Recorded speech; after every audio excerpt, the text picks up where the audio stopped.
Can it go up, Kreutz? They're turn 3 and 4.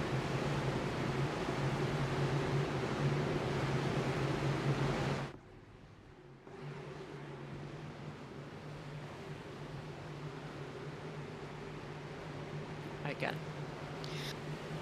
Welcome to the Universal 500 here at sunny Daytona. The pace car is ready to hook a hard left onto pit road as we're going to go green.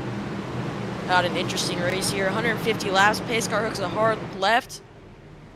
Christian Zarate is going to lead us to this green flag. Here we are, here green at Daytona.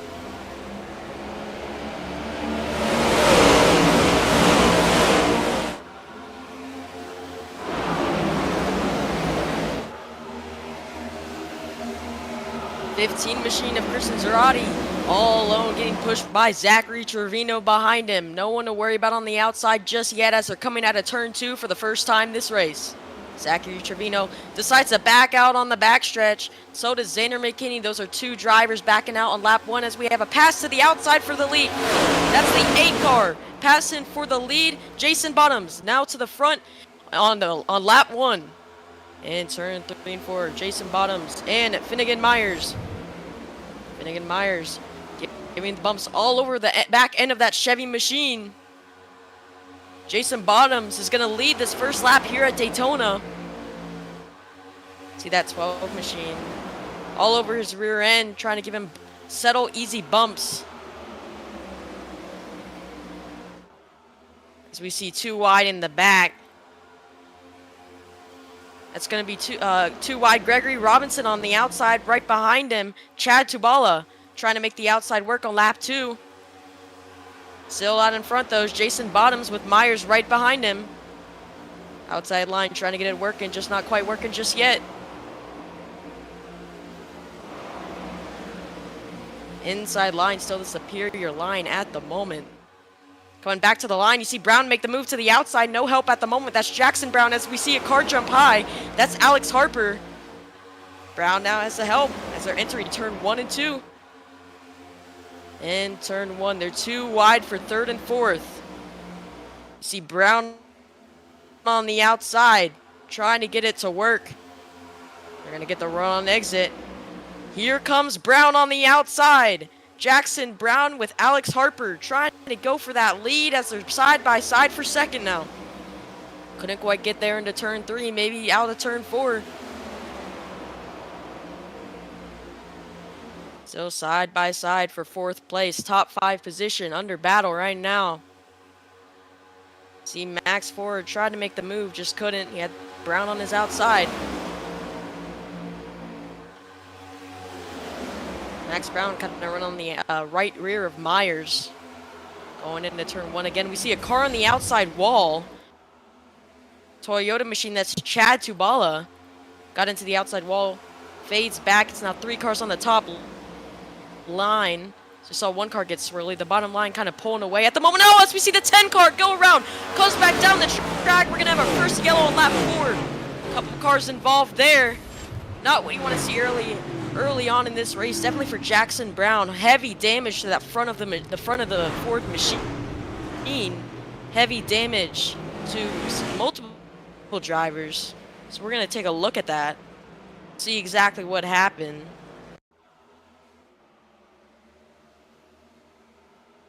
So it looks like Jackson Brown got a bad push from the 34 machine of Alex Harper. Alex Harper got to his right rear and turned him into the outside wall, and that's at the 10 car to bounce right back off and go back down. 10 car went right back into Robinson. Robinson got some damage from it. We see the 38 have a little bit of damage from it. Multiple cars involved early on in lap 4. Not something you want to see this early on. This Jack repair a lot of that damage this early on. But still out in front, it's the 8 machine of Jason Bottoms and Finnegan Myers. Jason Bottoms and that Chevy machine has been very well, racing very well so far. So as Finnegan Myers, you've seen some drivers kind of head to the back. That would be Xander McKinney. You saw him drop low. It's a long race. tons of stuff can happen, as we saw wreck really early on. So some of those drivers decided to drop back. I wonder if we'll see some more drivers maybe drop to the back here under yellow, trying to pit. Maybe take some more fuel, top off, take some tires. We'll see. Max Ford fakes the pits. But you see behind them, most of the field going into pit road.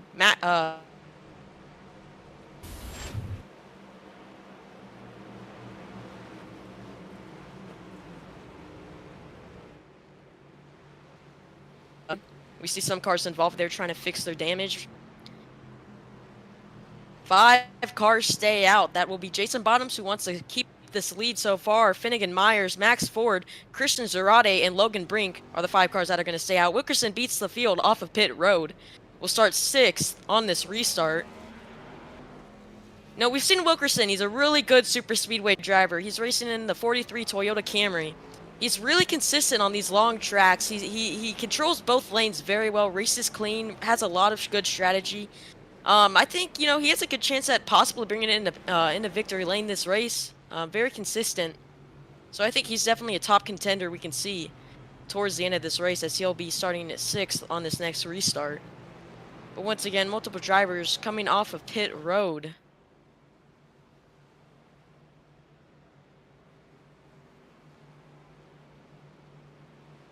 Wow, lots of drivers up front.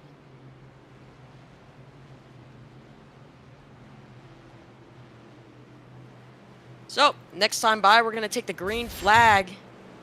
Still some drivers taking damage. That's Jackson Brown. You know, we saw that him have a hard hit. He's still in pit road.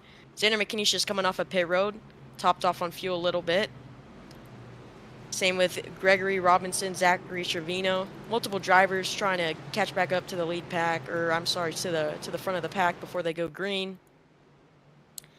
But yeah, once again, Jason Bottoms is going to lead us to the green flag. It will be Chevy versus Ford. Finnegan Myers will be on the outside.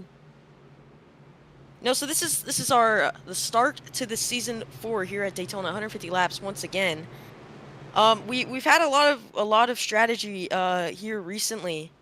You know, season 1, Xander McKinney won. Season 2, Christian Zarate won. In season 3, Logan Brink won. So, you know, a lot of top drivers that we see in these races have, you know, they race really good here. We've seen also last season's champ Logan Brink.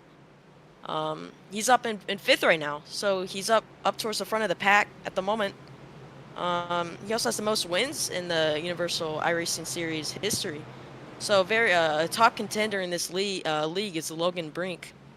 So I think he's also another driver we could see at the end of the race, end of this race. But we are 1 to green here at Daytona once again. It's definitely gonna be interesting to see these drivers react to that last incident. Wonder if they're gonna maybe take it easier, still be as aggressive as they were, as we saw making moves very early on. Risky moves, I should say. But still, Jason Bottoms leading this field.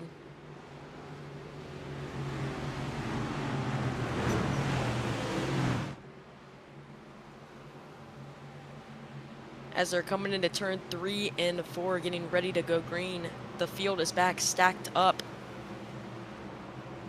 You know, it's definitely interesting seeing a lot of these drivers in these going for this win. We got a total field of 31 drivers entered this race. So 31 drivers competing for this win in this season 4 opening race. We saw a couple drivers get in that incident, get some damage, but still early on, enough time to get that damage repaired. So it's still pretty much every man can win this race at the moment. Definitely some top guys in this race. But pace cars getting ready to hook a hard left onto pit road once again. It's going to be Chevy versus Ford, Jason Bottoms versus Finnegan Myers, leading us to this green flag. Heading into the Geico restart zone, we are back green here at Daytona. Great start by Jason Bottoms. Decent start by Myers. Getting pushed by Christian Zarate in that 15 Chevy machine. It's still Ford versus Chevy front row, but here comes the outside entering turn 1 and 2. Great run by the outside as Finnegan actually gets cleared. Decides to drop down in front of Bottoms. Decides to try to control the inside lane. The 15 is getting a big push by the 43 of Jacob Wilkerson. See the outside lane coming with a little bit of a run, entering turn 3 and 4. Side by side for the lead, it's Myers and Zarate. Number 12 versus 15.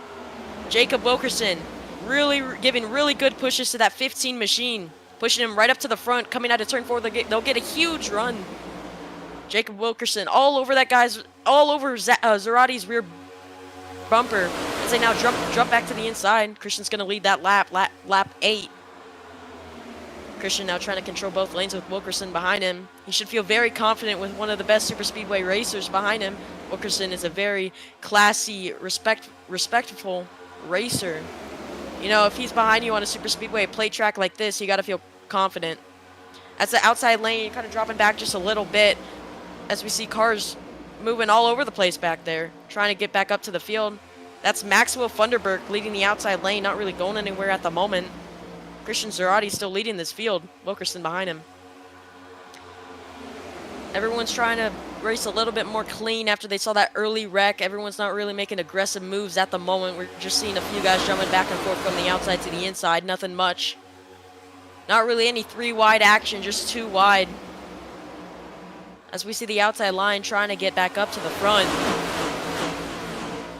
So they're kind of getting a run mid-corner. They'll get a huge run on exit. As you see, the 61 of Maxwell Funderburg getting ready to go on the outside of the leader, getting pushed by Hector Collazo. Entering turn 3 and 4. They're side by side for second and third. The outside lane getting a huge push. They're going to get a huge run out the corner. You're going to see this outside lane contend for this lap lead. See the 61 versus the 15. Who's going to get at the line? 61 is going to lead lap 10. 150 as you see huge run out the tri-oval. Maxwell and Collazo. Maxwell decides to stay on the outside at the moment. Doesn't drop low into the inside. Knows that outside lane is very consistent. As now we see Collazo jump to the inside. Maxwell jumps down in front of him. As we see Murphy. Whoa, Murphy almost made contact with the guy on his inside. That's Connor Murphy. As we see now, he drops back. That's Collazo dropping back. As we see Murphy now leading the outside lane. Connor Murphy, also a top contender we've seen a couple times. So we see him drop low, looked back high, looks low, kind of all over the place, a little bit swirly. Ends up on the inside in front of Maxwell Funderburg. But look who's leading the outside, the 29 of Tyler Mert. Right behind him is Yahir Rodriguez. As the outside lane is kind of the most dominant lane right now as, whoa, Tyler Merritt kind of got a little bit of swirly on entry. Yahir Rodriguez pushing him. Got a little bit impatient as we see Murphy pull a block on the outside. Murphy with kind of a late block here so early in the race, trying to control both lanes. He succeeded at the block, but some drivers seeing him block that early can definitely get a little bit angry. So we see the outside lane still neck and neck with the front. Yahir Rodriguez trying to do his best to push that 29 machine up to the front. Still Connor Murphy on the inside with Funderburg right behind him. So we see Yahir Rodriguez decided to split the 29 middle. Going for that lead on the outside now. The 29 files back. No, he's getting split once again. He's going for the block. He does. 29 stays on the outside lane at the moment as Yahir's just on the outside with no help. But you see Jacob Wilkerson jump to the outside behind Yahir Rodriguez. You know, Yahir, like I was saying, has to feel confident when you have such a good driver right behind you. But Connor Murphy goes up to block the outside lane. Yahir Rodriguez jumps to the inside. So does Jacob Wilkerson. Jacob Wilkerson and Yahir Rodriguez out in front now. Yahir Rodriguez is leading this race on lap 13 of 150. Yahir Rodriguez leading this field in the Chevy machine number 30. Now, great job by him. You got to feel confident leading this field this early on. You know, when you're leading this field, you got to feel safer because when you're mid-pack towards the end of the pack, that's where most of the yellows happen. So you want to be more cautious back there, but when you're getting such good pushes by Wilkerson, definitely someone like Wilkerson, I should say, you got to feel really confident. Jacob Wilkerson pushing Yahir Rodriguez kind of up, but Connor Murphy's still in that third position, maybe looking to make that move as we've seen him being aggressive so far. Yahir Rodriguez still leading this field into turn 3 as we see most of the field go back to the inside lane because as the outside lane really isn't working, they're kind of falling off. mostly single file up here towards the top 10. Just a couple of cars out on the outside. And still, Yahir Rodriguez really well on the inside with Jacob Wilkerson behind him. We've seen Jacob Wilkerson, once again, really good on these super speedways. See Kyler Crane and Kendoran Davis trying to make that outside lane work. Just can't get it done back there for the top 10, position number 10. They're kind of all alone on the outside, as we saw Rex Rowe kind of jump high for a second, but then decides to think better of it and jump back low. But back to the lead, Yahir Rodriguez still in front of us. We see a car get sideways down into the infield. I'm going to take a look and see exactly who that was. That was Kyle Crane, the 13 machine, Chevy machine, got dumped to the infield on the backstretch. Yahir Rodriguez still leading this field. That pretty much makes the field single file. Yahir Rodriguez still leading this field. Kind of a top 3 breakaway, a little bit of car length lead on that fourth car. Fourth car now catches back up. Now we're looking at the replay of Kyle Crane. We're going to see exactly what happened to him. Looks like he just got hooked down into the bus stop on the backstretch. Yeah, sucks for Kyle Crane this early on, as he's now going to be by himself, no help, which is not good at these super speedways. When you have no help, it's really easy to go a lap down. Yes, mostly still single file out in front. Yahir Rodriguez still leading this race.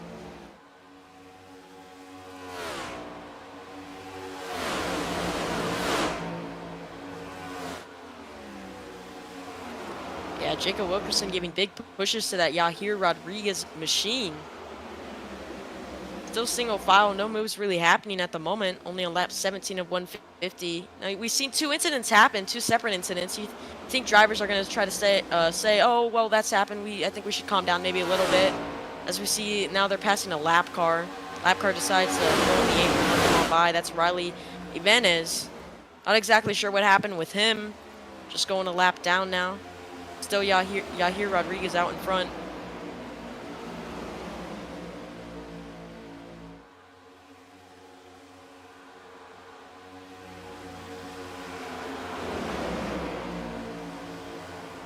Yes, we see that outside line. There's 3 cars lined up on the outside line. They're just not really going anywhere at the moment, as we're still mostly single file throughout the pack. Yahir Rodriguez doing really good, leading the field, as we see the 10 machine Jackson Brown letting everyone by. We saw him have the huge hit earlier on in that first yellow. Doesn't look like he got most of his damage fixed. Unfortunate for him, as he's going to go another lap down. Or sorry, 1 lap down. Still leading this race, though, Yahir Rodriguez. Top 3, Yahir Rodriguez, Jacob Wilkerson, and Connor Murphy. Great job by those 3. They've been up there for quite a few now. See everyone just single file, waiting. It's a long race. Hopefully get some green flag pit stop action. No one wants to race too aggressive just yet. Got to be careful with these Nexions, too, because one wrong bump and the car in front of you goes around, and possibly the field behind you. You can even get yourself involved. A lot of these drivers have to be very, very easy. Once again, I want to thank David Kreutz for being the producer for this stream. Heck of a job up there. Once again, Yahir Rodriguez still leading this field. It's very, very close on fuel. I mean, not close on fuel, but we're looking to have at least three pit stops if we stay green for the most part. Outside lane, trying to get something to work, as they're now passing towards mid-pack right now. This little pack, that's Peter Hope on the outside, getting pushed by Bobby Helms. It's a 6 in the 60 machine, trying to get it to work. So we kind of have a 3-car breakaway with that outside lane, kind of side drafting that inside lane just a tiny bit. You see a 4th car jump up there to the outside, just a little bit back. They are definitely getting it to work a little bit now. Entering turn 3 and 4 once again. Lap 20 of 150. Top 3 still a little bit of a breakaway. Connor Murphy, that last car. You see the inside kind of catching up just a little bit, as we see another car jump to the outside. It's 4 on the outside, trying to get it to work. Coming with a huge run into 1 and 2. Once again, it's that 60 car leading the outside lane. Six car behind him. Both Chevys on the outside lane compared to the Toyota and Chevy on the inside. Yeah, here Rodriguez still doing a great job. Jacob Wilkerson giving him great pushes to try to stay in front of this outside lane and try not to let them catch up. Connor Murphy just watching what's going on in front of him at the moment. Still a very interesting race so far. Still only 4 cars on the outside. Most cars are single file on the inside. So we see another car jump up to the outside. That's going to make 5 cars on the outside. That is, I believe, Finnegan Myers in that 12 machine. It is. Finnegan Myers jumps to the outside. Now going to be Ford leading that outside lane. As we see a lap car coming up, that's going to be Chad Tubala, who's going to jump to the apron, let them all by, no problem. Inside lane doing really good, though, staying in front of this outside lane, not letting them get caught up. They do have the car advantage, but the outside lane does work very well here at Daytona, so it is definitely impressive to see them be this far in front of the outside as we see another car go on the apron. That's the 13, who we saw get spun on the backstretch a couple laps ago. So we see Connor Murphy jump to the outside, goes back down, realizes he has no help behind. But here comes the outside line with a little bit of a run. We'll get them to about 5th place, so 2 wide for 5th place now.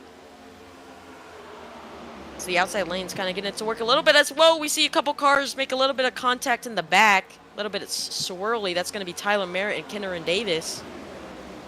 Had some contact there on the backstretch, entering the backstretch, got them all over the track as we see Tegan Fox holding that inside lane as a lap car, letting everyone by.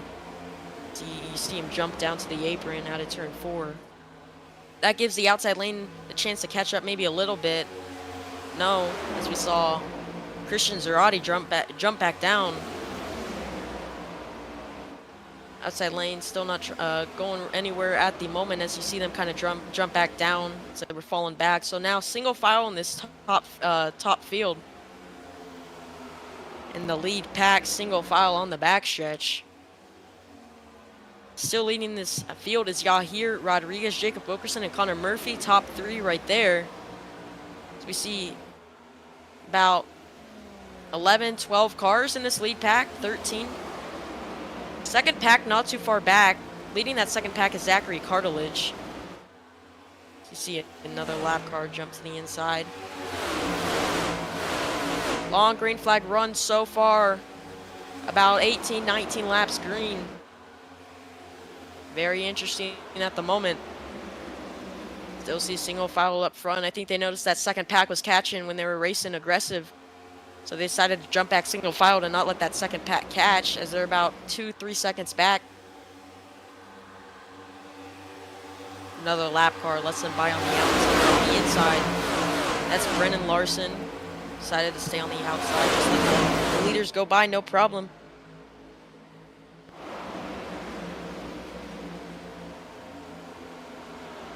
Still single file as we see a couple cars kind of shaking all over the place towards the rear end of the field. Nothing going on at the moment.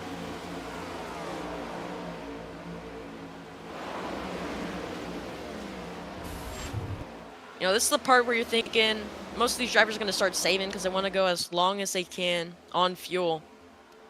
So you'll see Yahir Rodriguez leading this field, but with all that clean air, you'll burn fuel a lot faster than some of these guys behind you in that dirty air.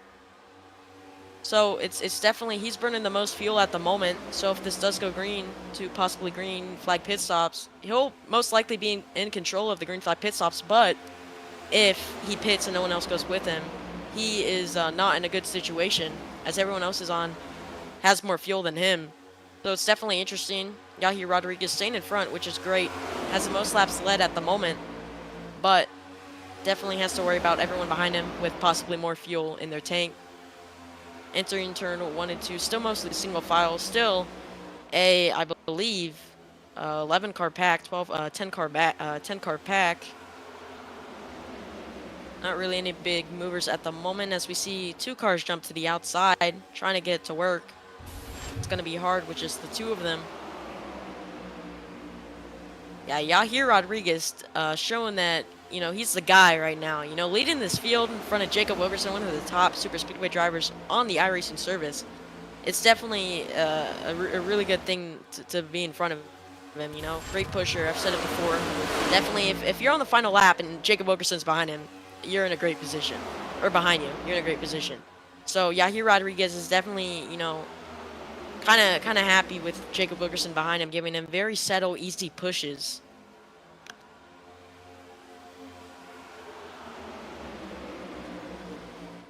Yeah, second pack not really gaining at the moment. They're kind of side by side, actually, battling in that second pack. They're kind of slow and not really going anywhere at the moment because of that.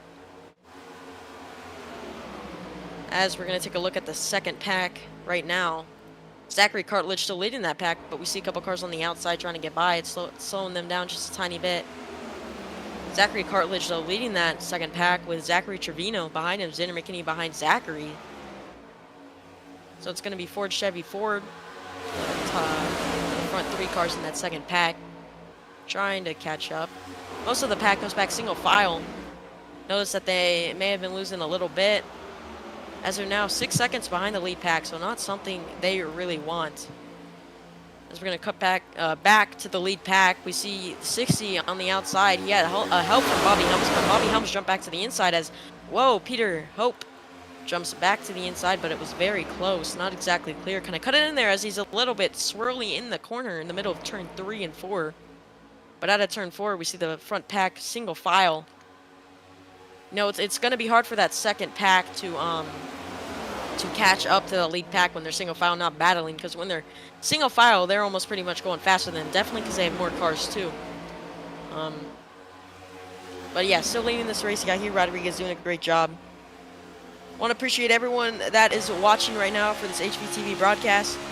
I'm Gavin Oster once again, commentator up, and the producer is David Kreutz. He's producing this broadcast, so appreciate him for coming on board last minute. Once again, this is the Hyperdriver Cup Series Universal 500 at Daytona. So we have almost 120 laps left to go. So we see green flag pit stops early on. Yahir Rodriguez, everyone going down except for Max Ford. Max Ford is going to be all alone. Yahir Rodriguez locks it up. That's what I was talking about. Green flag pit stops coming up really quick, but Max Ford all alone stayed out. He's going to be leading, but that's not good for him. He has no help behind, so he'll lose a lot of time. But you see Jake Wilkerson. We're on lap 30.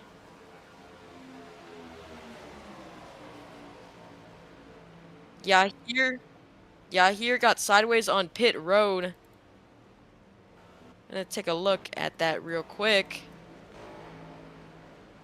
Not something he really wanted, as we saw him lock it up on pit road, and then we're going to take a look at it on that pit road incident. He locked it up entering pit road, and then trying to get into his box, he had contact from the guy behind him. He looks like he missed his pit box, and then reversed it into the 60.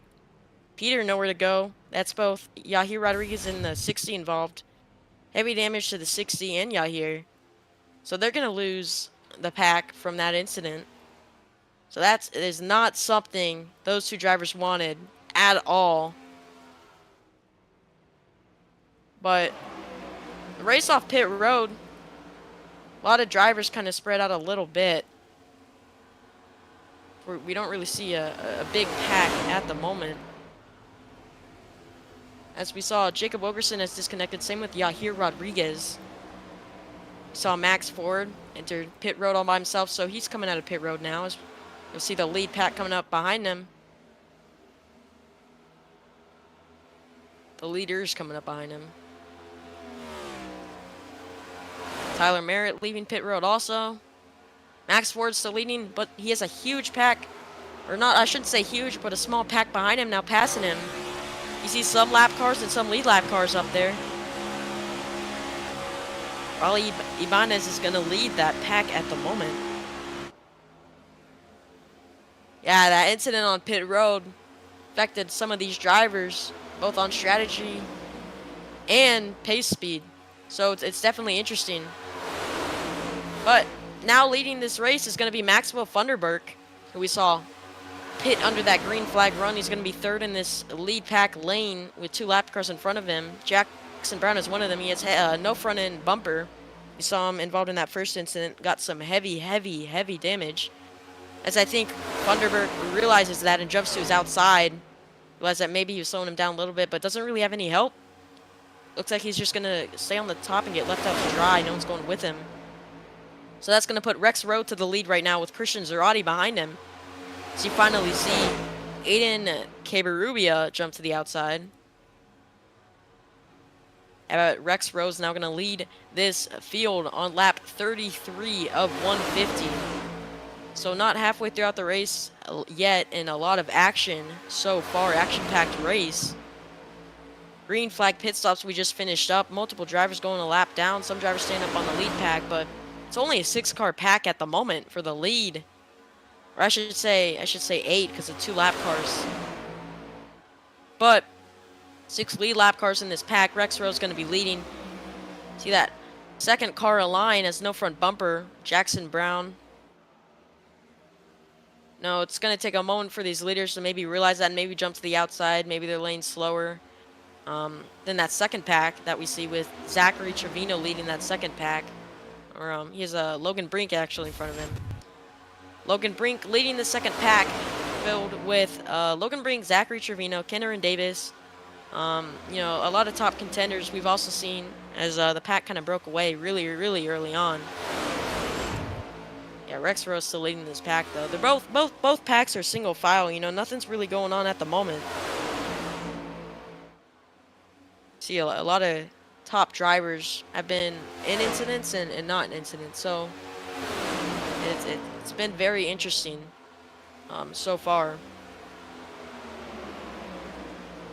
As Riley's just staying on the lead lap just barely because the leader's right behind him with Rex Rowe.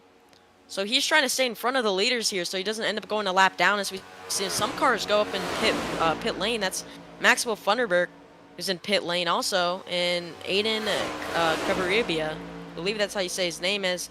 He actually came in really hot in the pit road and went up in the grass. Might get a penalty from that, a speeding penalty, as he came in very, very hot. So that's definitely going to be interesting to look at. Still leading this race, Rex Rowe. I'm not sure if he's pit yet as he makes a move on Brown. Oh, near contact. As we now have a guy. Oh!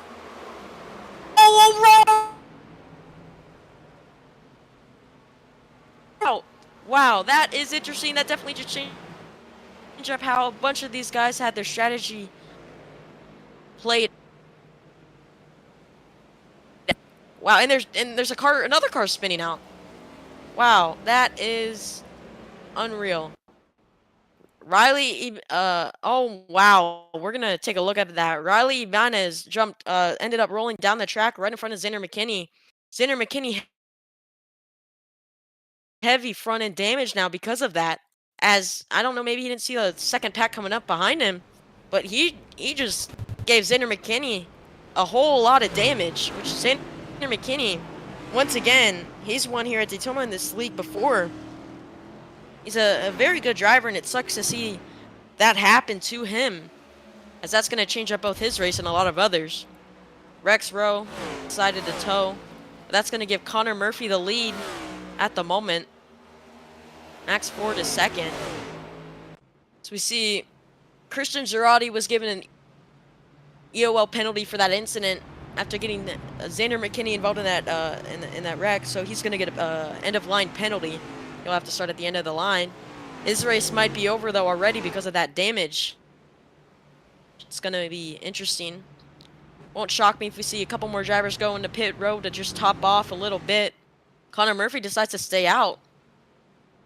Multiple drivers decide to stay out, but some drivers decide to go in just to top off for the late pit fuel strategy. Kenner and Davis is one of them. We see Xander McKinney with that heavy front end damage entering pit road. Wow, it's that yellow changed up how this race. You know, this race is gonna interact with some of these drivers. Very, very interesting so far. Only on lap 38 of 150, we just had our second yellow of the race.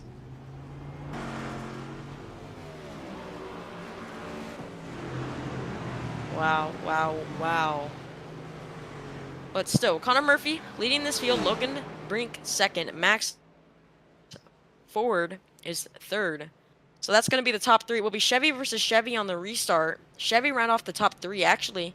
First non-Chevy in fourth is Zachary Trevino. He's in the Ford, and right behind him is another Ford driver.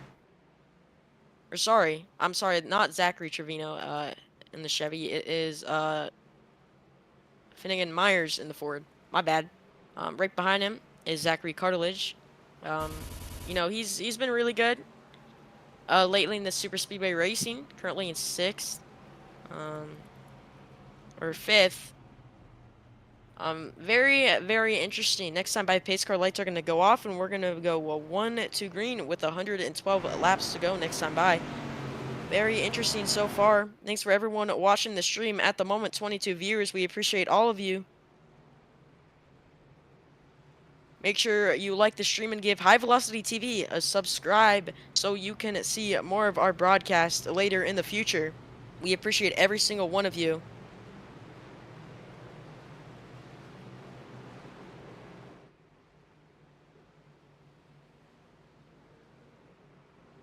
Connor Murphy still leading this field. We saw some drivers, going to pit road to top off on fuel. Won't shock me if those drivers that pit last time would pit once again and just top off on fuel one more time. Once again, it will be Connor Murphy on the inside. He's going to be leading our field to this next green flag restart with Logan Brink on his outside. So once again, Chevy versus Chevy. 31 versus 24.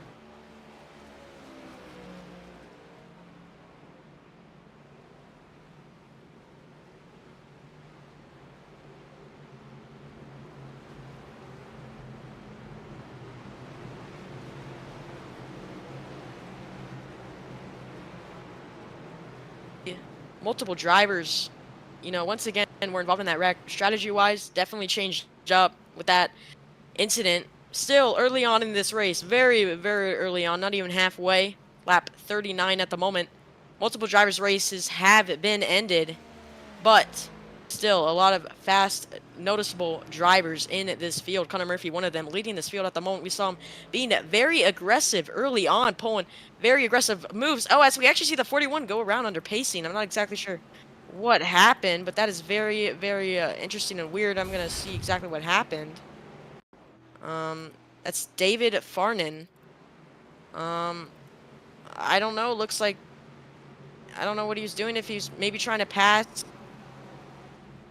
Yeah, he went up in front of the 54 and got hooked under yellow. That's really interesting. But he's gonna go back to his position. As we're getting ready to go green, pace car's gonna hook a hard left this time by. Actually, as they actually extended the green one lap, so never mind, we are not going green this time by.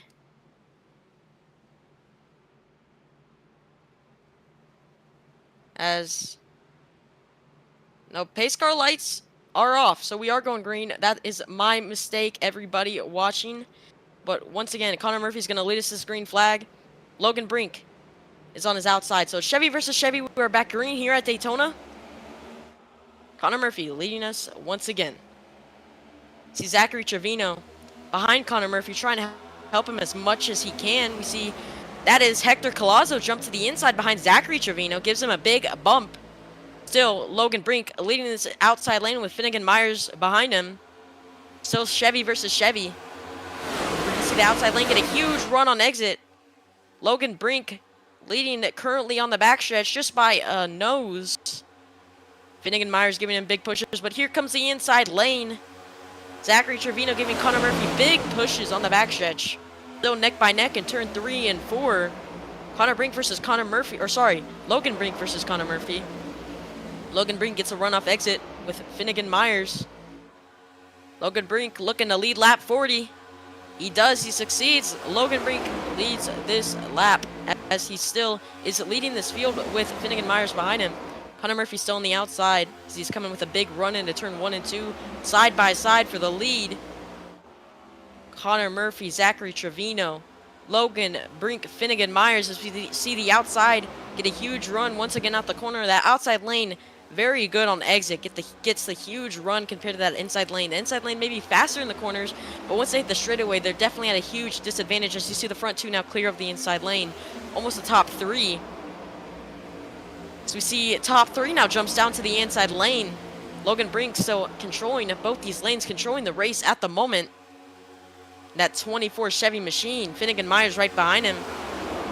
Cameron Davis for RGR in 3rd place. Great job by him. So we see Bobby Helms leading the outside lane. Behind him, David Farnan, who we saw had that incident while we were pacing, come to the green flag. He's right behind him in that 41 machine, trying to get that outside lane back up to the front. So we see a lap car coming up. That is Jackson Brown. It's going to pull off on the apron, let them by. He finally has a front bumper after that heavy incident early on. Whoa, he comes up the track, entry turn 3, and nearly goes and collects Xander, sorry, not Xander McKinney. I'm not exactly sure who that was. Actually, yeah, it was Xander McKinney. That Ford 66 machine. Very close incident, but still leading this race is Logan Brink and Finnegan Myers. Outside lane. The dominant line at the moment, but the outside lane is trying to get back up there. They're really close side by side for 3rd place. See Bobby Helms, David Farnan once again, Chevy on the top, Chevy on the inside. You're going to see the outside lane get a little bit of a run on exit, but here comes 12 of Finnegan Myers with a huge run, gives a big shot to the 24 machine as they go back out in front. A little bit farther than they were earlier. Finnegan Myers and Logan Brink controlling this race at the moment. Are we going to see Finnegan Myers make the move to the outside? No, he's going to stay low as the 6 goes on the outside, or stays on the outside, gets a huge push by the 41. Still side by side for that 2nd position. Still Logan Brink out in front as we see the 6 car of Bobby Helms coming with a huge run with that 41 behind him. Thanks everyone for watching so far. We are on lap 44 of 150 here at Daytona for the Universal 500. As we see the outside lane, the 6 machine starts to get a run. They're side by side for the lead now. As we see the 27 jump low of Kenner and Davis. Side by side for the lead at the moment still.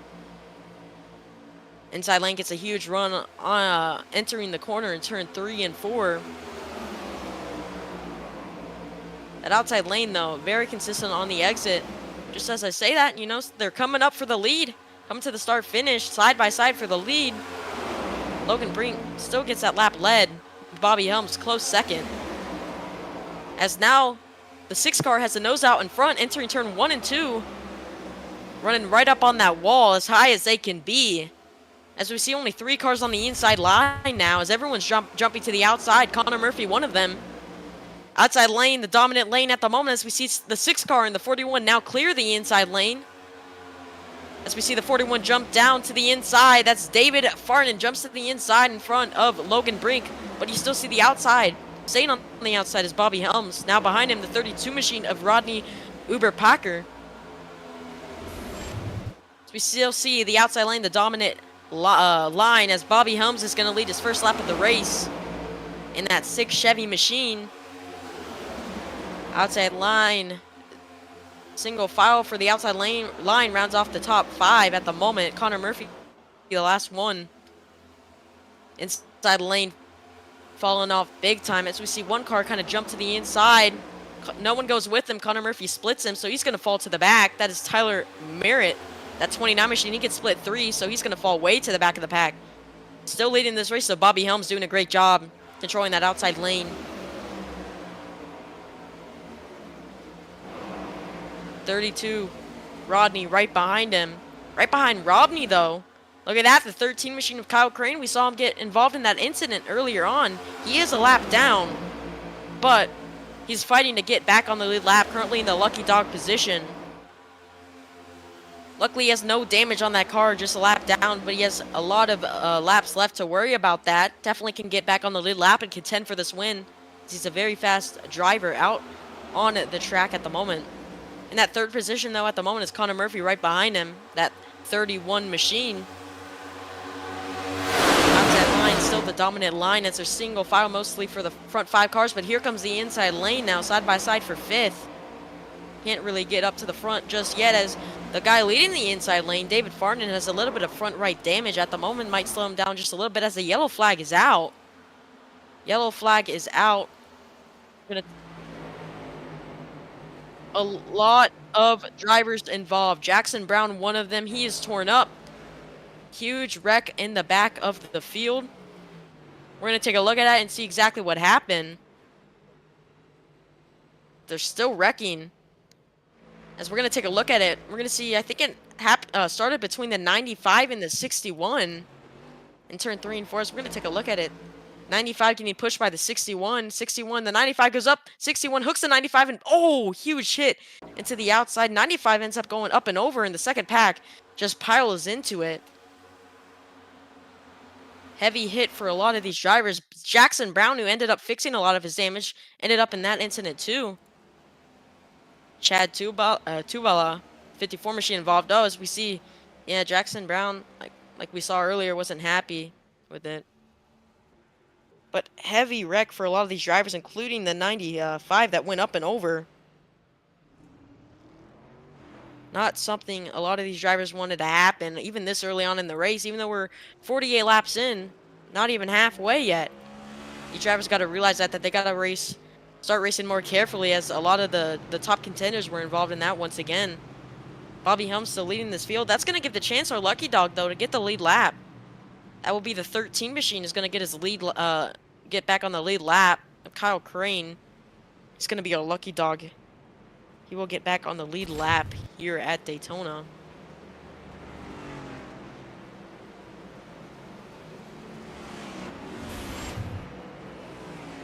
So what we are going to do at the moment, we're going to go ahead and interview Kendra Davis. As we're going to bring him up to the booth at the moment. Give us one moment to get him up in the booth. Alright, Kendra Davis, it's Gavin Austin in the booth. You got a copy? Yeah, we got you loud and clear, Austin. Alright, sounds good. Well, we see you're in 5th at the moment, entering pit road. You've been very good so far. You know, how's this race so far? We're on lap 40, as you actually have a little bit of a shove from the 12 machine there. Or sorry, as I was behind at the moment. You're exiting pit road now. Well, you're in the 5th position, doing very good so far. Tell us what's going on from the cockpit. Well, it's a lot of intense racing going on from the cockpit. It's been crazy trying to figure out where these runs are going to come from, which line to be in. These guys are all over the place. Yeah, we've seen a lot of drivers being a little bit too aggressive this early on in the race. We saw you kind of hang out in the back a little bit, then you came back up to the front. We've seen you do a couple of different things so far. So heading into, we're not even halfway, heading into the rest of the race, are you just going to be more careful, race more carefully, or are you going to try to get up and lead a couple laps? Well, I definitely plan on trying to be a little more careful, but if I can get up there and lead some laps, I'm definitely going to try it. Well, that's awesome, Kinder, and I wish you the best of luck for the rest of the race. Yeah, good luck out there, man. Yeah, thanks. As we are going to put him back in his race chat. Very good, though, so far for Kenner and Davis. Been racing very well. As he's now back in his chat. As we're getting ready to go green this time, he's going to be starting 2nd now. So great job by him. He's going to be out on the front row. So he's going to be starting on the outside. It's going to be Chevy versus Chevy once again. Bobby Helms versus Kenner and Davis.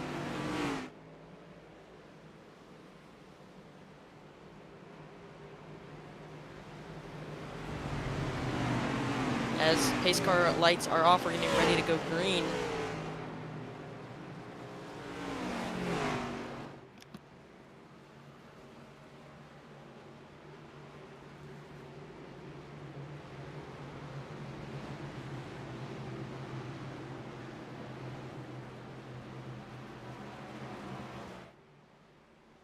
All right, once again, Bobby Helms leading this field. Kenner and Davis on its outside. That rounds off the front the front row. As we've seen, 3 yellows come out so far. A lot of the top drivers involved. But one driver who's actually doing really good up in that 4th position, Connor Murphy, one of those aggressive drivers that we've seen throughout this race, but he's made his way to stay up in the front most of this race, so he's been really good. You know, been racing aggressive, but been up there in the place you want to be. You just got to be there at the end of the race.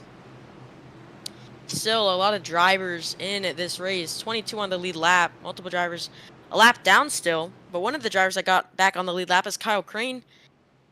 He was very fast up front, so I wouldn't be shocked if we see him make his way back up to the front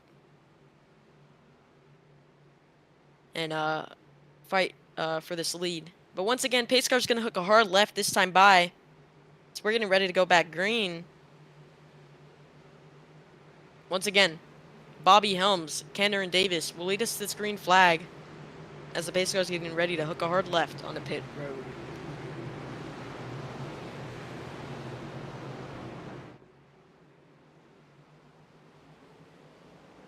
As we're back green, Bobby Helms gets the better jump. Cameron Davis still on his right, Cameron Davis ends up going behind him as Bobby Helms pulls a big block. Connor Murphy kind of looks to the inside, doesn't really go, as now it's the top three breakaway on the outside. Bobby Helms definitely feels more safe on the outside lane as he jumped there, but here comes Connor Murphy and Cameron Davis to the inside, but Bobby Helms has enough room to go back down there and block it off so they can't go anywhere. They have no real estate room anymore as Bobby Helms is all up in front of them, not letting them go in either lane. So we see the outside lane kind of pulled back a little bit, but still leading this race. Bobby Helms, Cameron Davis still in second, and Connor Murphy making his way up to that third position. Wouldn't be shocking if Connor Murphy finds his way to go up to the top and make it work coming up in the next couple laps. Wouldn't be shocked if we see him leading in a couple laps with how aggressive he can be, and he's a great super speedway driver. As we see a car into the outside wall. Oh my goodness, as he keeps it up there in the outside wall. That's going to be the 10 machine that we saw was involved in an incident early on. Jackson Brown, he fixed a lot of his damage and looks like he has a lot more damage now after he had a huge hit. Ends up bringing it up on the apron. Hopefully that's not going to be a yellow, but we have a lot of action-packed racing up in the front, so we can't quite take a look at it just yet as we see this outside lane coming up with a huge run. Connor Murphy, like I said, jumped up to the outside to go up for this lead.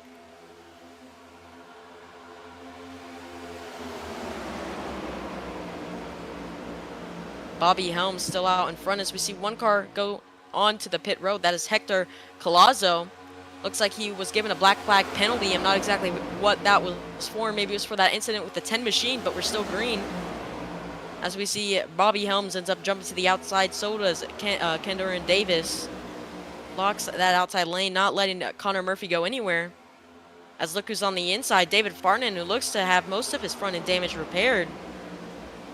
Leading that inside line, though, with Finnegan Myers right behind him. We're on lap 53 of 150 at the moment. Bobby Helms, though, very consistent driver, has been up front for most of this race. Getting close to leading the most laps right behind Yahir Rodriguez, who has led the most laps so far, but he is out of this race after he was involved in an incident. But here comes the inside lane. Rodney Umerpacker in that 32 machine coming up on the inside of Bobby Helms. There's side by side for the lead as we see the 32 kind of get a little bit of swirly in the corner. The outside lane checked up a little bit, so they didn't know he was coming back up the track or what. Checks up the inside lane as well, as Bobby Helms is going to get a runoff exit with Cameron Davis, as they have a huge run entering turn 3 and 4. As we see the fourth car on the outside kind of all over the place. We saw him involved in an incident earlier on. I believe that fourth car, yeah, is Chad Zubala. We saw him involved in an incident. But still out in front, Bobby Helms. Cameron Davis right behind him. Connor Murphy, the top three, who has pretty much been up front this entire time. Been very, very well. Cameron Davis both front and back. Kind of, we interviewed him just a little bit ago, kind of talking about his strategy. We've seen him both in the back and in the front. He said he wants to race careful, but he also wants to be in front, as he is up in the front right now. So great job by him, doing exactly what he wants. As we see, oh, a huge hit into the outside wall, a car behind. Oh my goodness, a brutal hit. I don't know exactly who that was. It was Riley. Yeah, Riley Ibanez, huge hit. We're going to take a look at that real quick. That was a huge hit. Looks like he was leading that 3-car pack and got hooked by Max Ford. And huge hit to that inside wall. What a brutal hit. That is a hard hit for that 29 machine. Likely going to be the end of his race here at Daytona. Not something you want to happen in any race, but still out in front is Bobby Helms. With Kenner and Davis right behind him, the outside lane still the dominant line at the moment. As we have a yellow flag. Not exactly sure for what it is, or what it's, not exactly sure what it's for. Big trouble at the back of the field.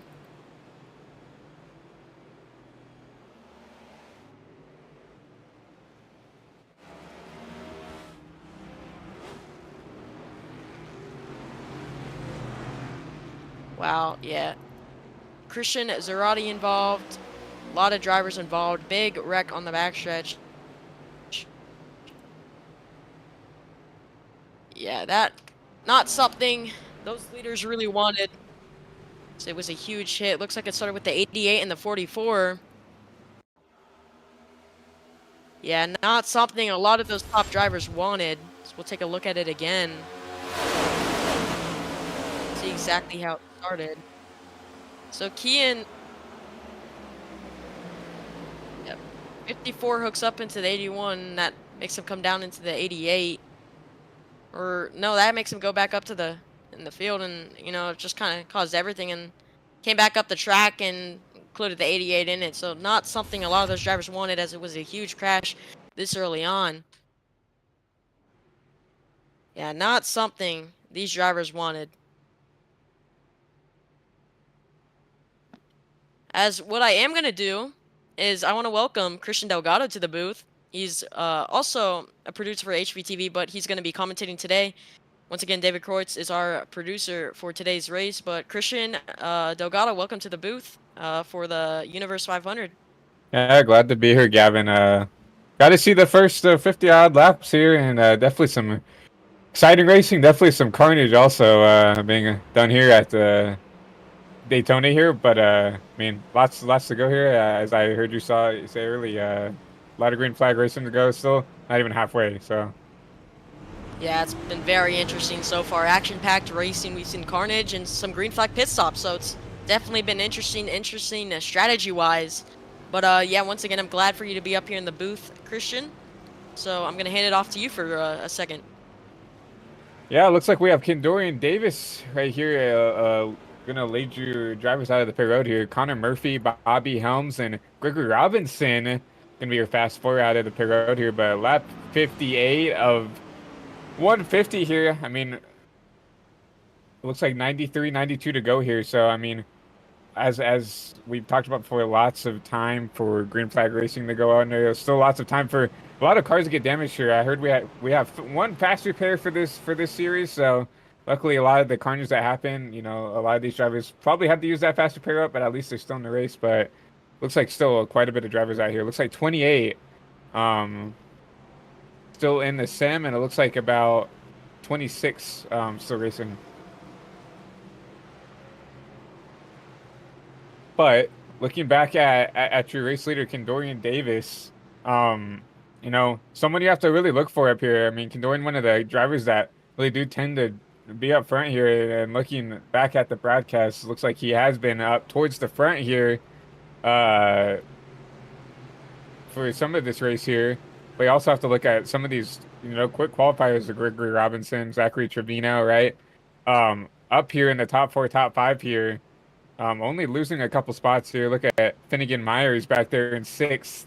Only up one spot from the seventh place spot here. But lights are still on the pace car, so we are going to go one more lap around here at the World Center Racing.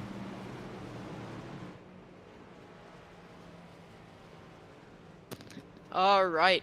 As we're getting ready to go one to green here, take the green flag once again. As once again, Kenner Davis is going to be leading this field with Connor Murphy. Two of the top guys we've seen up front so far. See Connor Murphy being pretty much the aggressive driver of the race, as Zachary Cartilage looking to go up to the front. I'm not exactly sure what he's doing just at the moment. Maybe looking up to maybe check out a teammate's damage. But once again, Kenner Davis is going to be leading this race to the green flag with Connor Murphy on his outside. So it's going to be Chevy versus Chevy this next time we go green here at Daytona, as the sun is starting to set and the lights are going to turn on pretty soon shortly. Yeah, Chevy front four here starting at your restart there. The first non-Chevy is that Ford of Rodney Uberpacker back there in the 8th place position. And then your next Toyota is going to be, let me see right here, Aiden Covarrubia back there in 12th place. So looks like the Chevy dominance right here, at least for the first part of this race here. But definitely a lot of time. Looks like I see quite a bit of a mixed field here. So definitely need to see some of those Fords get together, some of those Chevys get, some of those Toyotas get together, kind of start to take over, maybe give these Chevys a run for their money. Yeah, it's definitely been a Chevy race so far. Chevy has definitely led the most laps with Yahir Rodriguez earlier on. He's now wrecked out. Kenner Davis has been leading a lot of laps recently. So has Bobby Helms, who's been up front a lot of this race. But once again, pace car's getting ready to hook a hard left on a pit road as we're going to take you back. Green flag at Daytona International Speedway. Christian, you want to lead them off to the green flag? I'd love to, Gavin. And you see that pace car take a hard left turn over here. Kendorian Davis, Connor Murphy going to that Geico restart zone, and we're going to be green here back here from Daytona. Great jump by that number 16 car. You can see the 31 getting right behind there. They're going to leave that top out to dry here. Now it's going to be a 2v4 here at the front of this pack.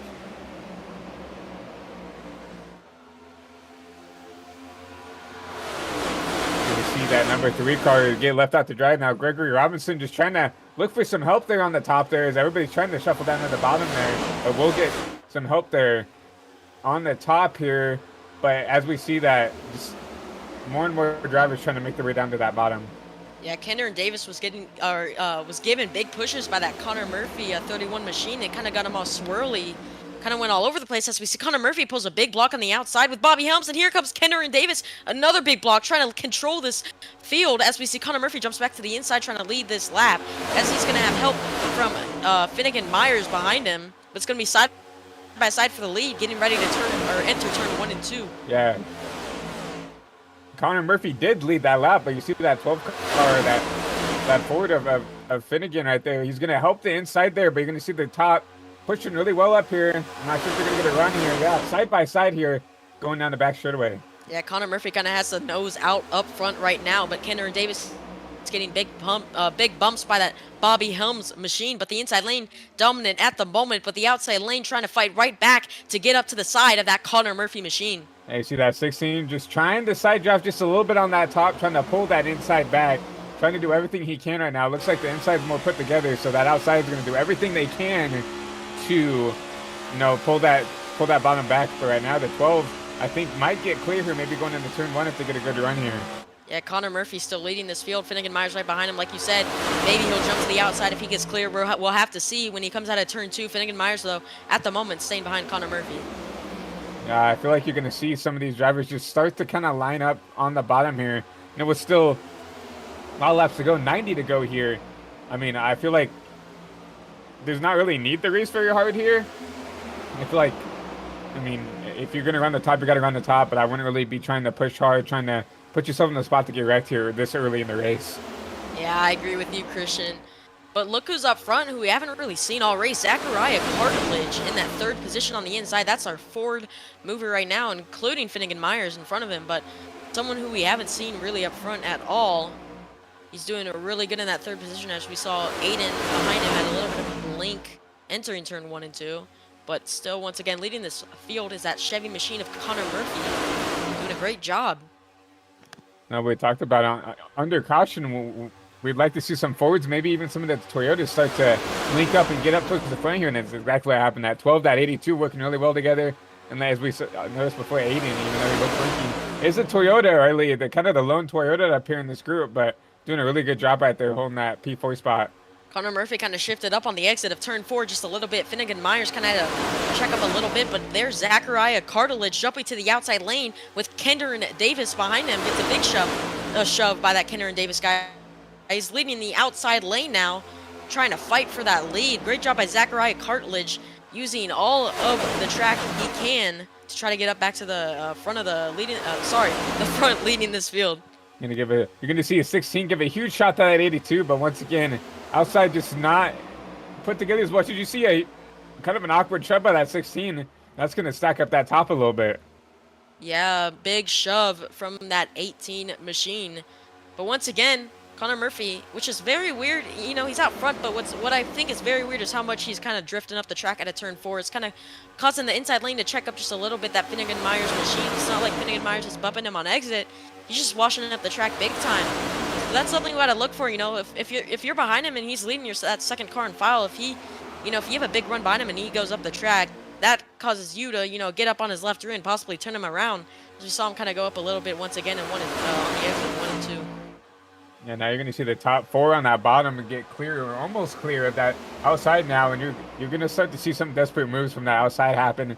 I mean, the outside clearly is not the way they need to go. I don't know if it's the connection between the leaders on the top or what, but you could definitely see the inside starting to pull away here. And you're going to start to maybe see some guys maybe bail from the top and maybe some desperate moves to try to get that top back going again. But clearly the inside are the lane to be right now.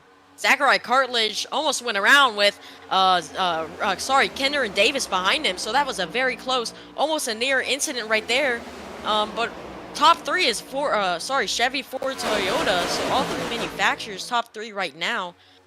Like you said, Christian, we were talking about under yellow. It would be cool if we saw, you know, the Fords and Toyotas start to try to get up to the front. Look at them. Top 3 right there. Great job by the Ford and Toyota team, and definitely the Chevy team of Connor Murphy. We've seen it dominant. Who we've seen been very dominant this race Connor so doing far. a great job, just being up there, being up front, trying to put his name in the hat of like, hey, I mean, I'm gonna be a contender throughout this whole race. You know, he's done a good job keeping that, you know, number 31 clean here. But you're gonna see that 16 jump back up high there.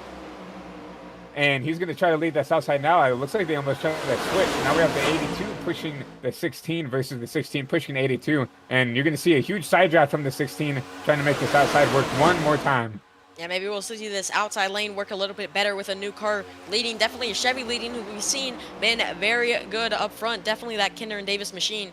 But trying to get that outside lane to work with Finnegan Myers and Connor Murphy on the inside. Very two great drivers on the inside, leading that inside lane. So it's going to be hard for this outside lane, but here they come, trying to get on the outside. That second place driver, Finnegan Myers, they're so close. That's their 2 wide for third. Yeah, you see that 82 right, just right on the back bumper, doing everything he can. I feel like he really wants that 6 car of Bobby Helms to, you know, get up there, maybe get a little bit closer and try to help kind of push that line out a little bit more. Oh, a huge wreck.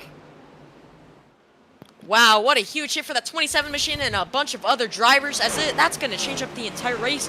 We said drivers got to start to calm down a little bit, but that right there just changed everything. As we see Rex Rowe involved, he was out in front leading some laps earlier. So you see Finnegan Myers, dominant Ford machine, heavy damage to him. And then Kyle Crane, who we saw also try to make his way up front after being involved in that wreck on the backstretch earlier. Trying to make his way back up to the front as he's going to push Kender and Davis, who's also sadly involved. Top drivers right there involved in such a brutal incident. We're going to take a look back at it on the replay, see exactly what caused it. Yeah, Finnegan looks like he just got hooked. Or sorry, Kenner and Davis got hooked on the outside by Zachariah Cartledge, went down into Myers, hooked Myers. Myers went back up the track. It got everyone involved. The 14 looks like he was trying to avoid and just went up the track. I kind of want to see Zachariah Cartledge on board, as yeah, he was the cause of that yellow, but he had a really crazy avoidance. So we're gonna take a look at his on board and see exactly what he saw. As yeah, he's pushing Davis big, just gets bad push on him, and then everything just goes from there. As you saw, multiple drivers involved. So, you know, and that's our 4th yellow of this race so far. Very, very early on. Not something a lot of these drivers want to see or want to happen to them. Definitely a lot of fans don't want to see their drivers get involved in a wreck very early on. So very huge hit for multiple drivers as they're going to go ahead into pit road and try to fix as much damage as they can. Some drivers are going to try to go into pit road to top off on fuel, but that just changed how this race and the strategy is going to play out. Hey, you see that 16 car getting a push by his teammate there. Very sportsmanlike, obviously, teammate. He's going to help everything that he can. But then it just looks like they're just hard racing, you know. It just attests to how hard these drivers are going. how hard they're willing to push, how hard they're willing to put themselves in, those sketchy situations. And unfortunately, that is the repercussions of that. I mean, kind of an ill-wise push, kind of forced that 16 down, and unfortunately, just causing calamity and unfortunately taking out a lot of other really fast machines. Yeah, a lot of drivers picked fuel only. But one driver that did end up taking 4 was the cause of that yellow. Zachariah Cartledge decided to take fuel and 4 sides or both sides of tires. So maybe he didn't feel great with the tires he had on. So hopefully that's gonna help him out maybe a little bit more. But still out in front at the moment is or sorry, Kendra Davis is no, Logan Brink is leading the field right now. As I believe Kendra Davis is a lap down. I might be mistaken. Yeah, it looks like Kendorian Davis, the last car on the lead lap. So when we do get the one to go, he will be allowed to go around the track. But when they did go down Parrot Lane, remember he was getting pushed because he was damaged. So he came in the pits in front of the leader. So it looks like he just decided to use that fast repair, and he is the last car on the lead lap. He will get back around. But yeah, Logan Brink, your leader here, and then Connor Murphy in that 31, gonna stay in that top 2 spot here. Aiden in that 18 in the 3rd place with Hector and in the 16 machine rounding out your fast 4. Someone who's making his way up through the pack, who we've seen towards the rear end pretty much this entire race, even in the second pack when we've been green. Zachary Trevino, is out towards the front end of the pack. So great job by him in that 7 Chevy machine. Trying to prove everyone that he can win, and I think he's definitely got the chance. I think anyone really in this pack has a chance and the shot to win. But we're coming up to halfway in the race. Lots of mayhem so far, so it's definitely going to be interesting to see some of these drivers, strategies and stuff. As Kendra Davis is going to get his lead lap, took his fast repair. So he's going to end up going to the end of the pack, but he's going to be back on the lead lap. So Zachary Trevino will be starting 5th on the inside. We'll see Logan Brink once again leading this field with Connor Murphy on his outside.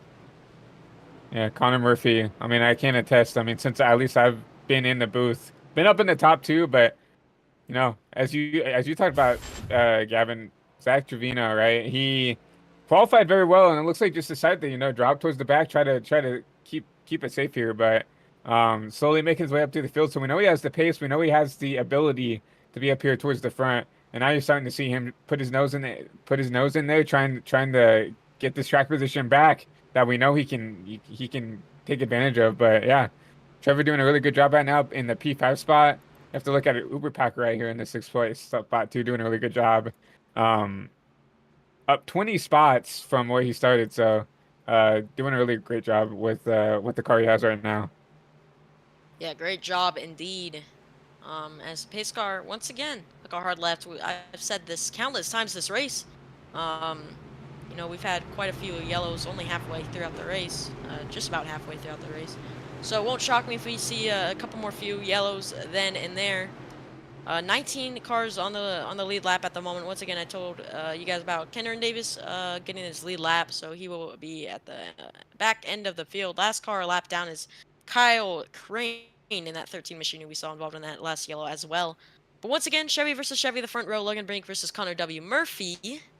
So it's gonna be Chevy versus Chevy for this restart. Christian, you mind bringing us to the screen flag?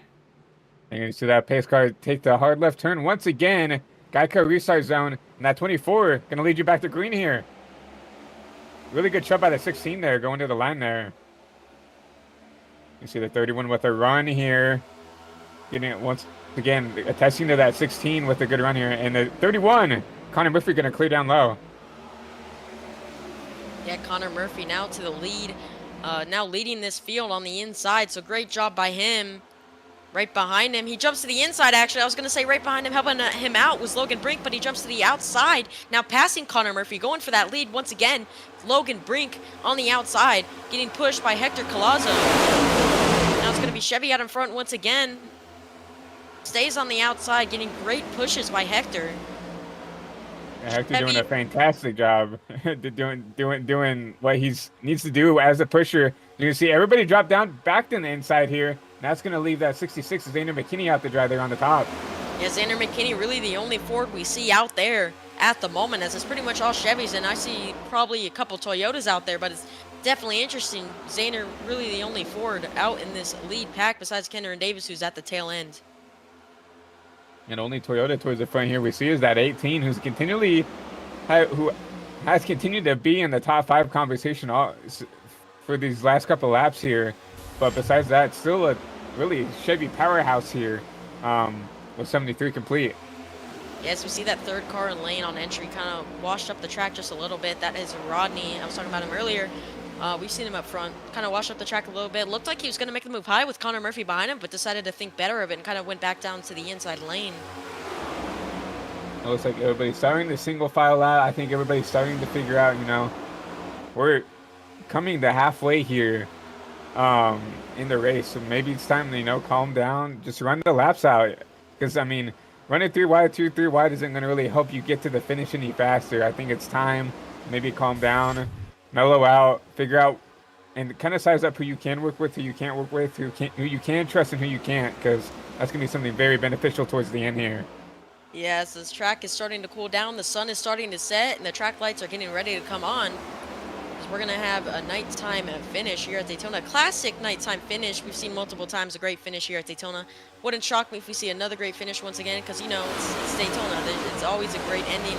Still leading this field, though, is Logan Brink. So Chevy machine out front with tons of Chevys behind him.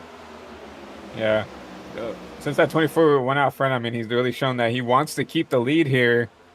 And the 16, doing everything he can here, but you're going to see some of these cars start to spread out a little bit. I don't know if fuel saving is something that these drivers are going to keep in the back of their mind, but you definitely don't see these drivers pushing as hard. Maybe fuel saving is something that they're thinking about right now. Yeah, 18 cars single file. Last car in this lead pack is Zachariah Cartledge, but it's pretty much single file as we see a little bit of a breakaway. As the guy leading that second pack now, as they're backing off, has no front bumper. So he's slowing it down quite a lot. I wonder if they're going to notice that and try to make a move on the outside. That's definitely something that could affect their speed as they make the move to the outside. Never mind. And that's the 41 David Farman with that heavy front end damage here. You figured that they would diagnose that and maybe get around them quicker. Is that now you're going to start to see them dip out to the top here. But, and it's no offense to that 41 car. It's just like he's damaged. He's going to be slower. He's not going to be able to have as much speed. They don't really want to have to do that, but they will start to lose the pack if they have just a damaged car out there leading that second line there. But it looks like they're going to try to get around him here, and maybe that 38 will push him out. Yeah, Kian Milani, that Toyota who we see leading that second pack, decided to make the move to the outside. Decided, he's slow, he doesn't have a front bumper. Like you said, nothing against him. It's just when you have that much damage on the front end, your car is so much slower. So driver's got to think better of it and try to make his way around him so they can catch this lead pack because they lost them by a couple seconds. But still out in front, Logan Brink, the lead pack kind of still single file. We've seen incidents as we're now just past halfway. But we've seen multiple incidents, so they're trying to think better of it, try to, calm down so most of these drivers can make it to the end of the race. Yeah, and I think this is probably the best thing that people can do right now. It's just ride around and just, unfortunately, this is the boring part of super speedway racing. Is that it's fun to go 3-4 wide and make it fun and exciting, but also you have to complete the laps here, and with 150 laps, that's almost a full length race, so almost a full length Daytona 500. So this is the boring part of the race where you're just gonna have to ride around and save fuel or just keep the car clean, because with one faster pair, it does give a little bit of a comeback if you do get wrecked out, but obviously you really don't want to have to use that fast pair as soon as probably some of the drivers expect to. Yeah, as we see the last green flag run where we had green flag pit stops, drivers were on about like 22 laps green flag run, so we're on pace to get a green flag pit stop at the moment. I say within the next 10-15 laps, but that second pack has to catch up in time for that, which, yeah, they have 15 laps to do so, but that front pack is still single file at the moment, not really helping that second pack out that much. Right now, Tyler Merritt leading that pack there. It looks like that 88 machine of Milani decided to go to the back there. I don't know, maybe if he was trying to save fuel or maybe he just didn't feel comfortable leading the line there. But now it is the 29, and it looks like that Ford machine right there trying to, the Chevy, my bad, the 29, pushing that line up to the front there. But right now, I mean, with such a disadvantage, I mean, it's just gonna be so much harder. As you see, the front packs like to go side by side there. That's exactly what that second pack wants to see. Yeah, Xander McKinney, that 66 Ford machine, really the only Ford, actually the only Ford in that lead pack, trying to get his way up to the front on the outside. You see, he has Zachary Trevino. They work really well together. They've worked together before, both lined up on the outside trying to get up to the front. Yeah, I mean,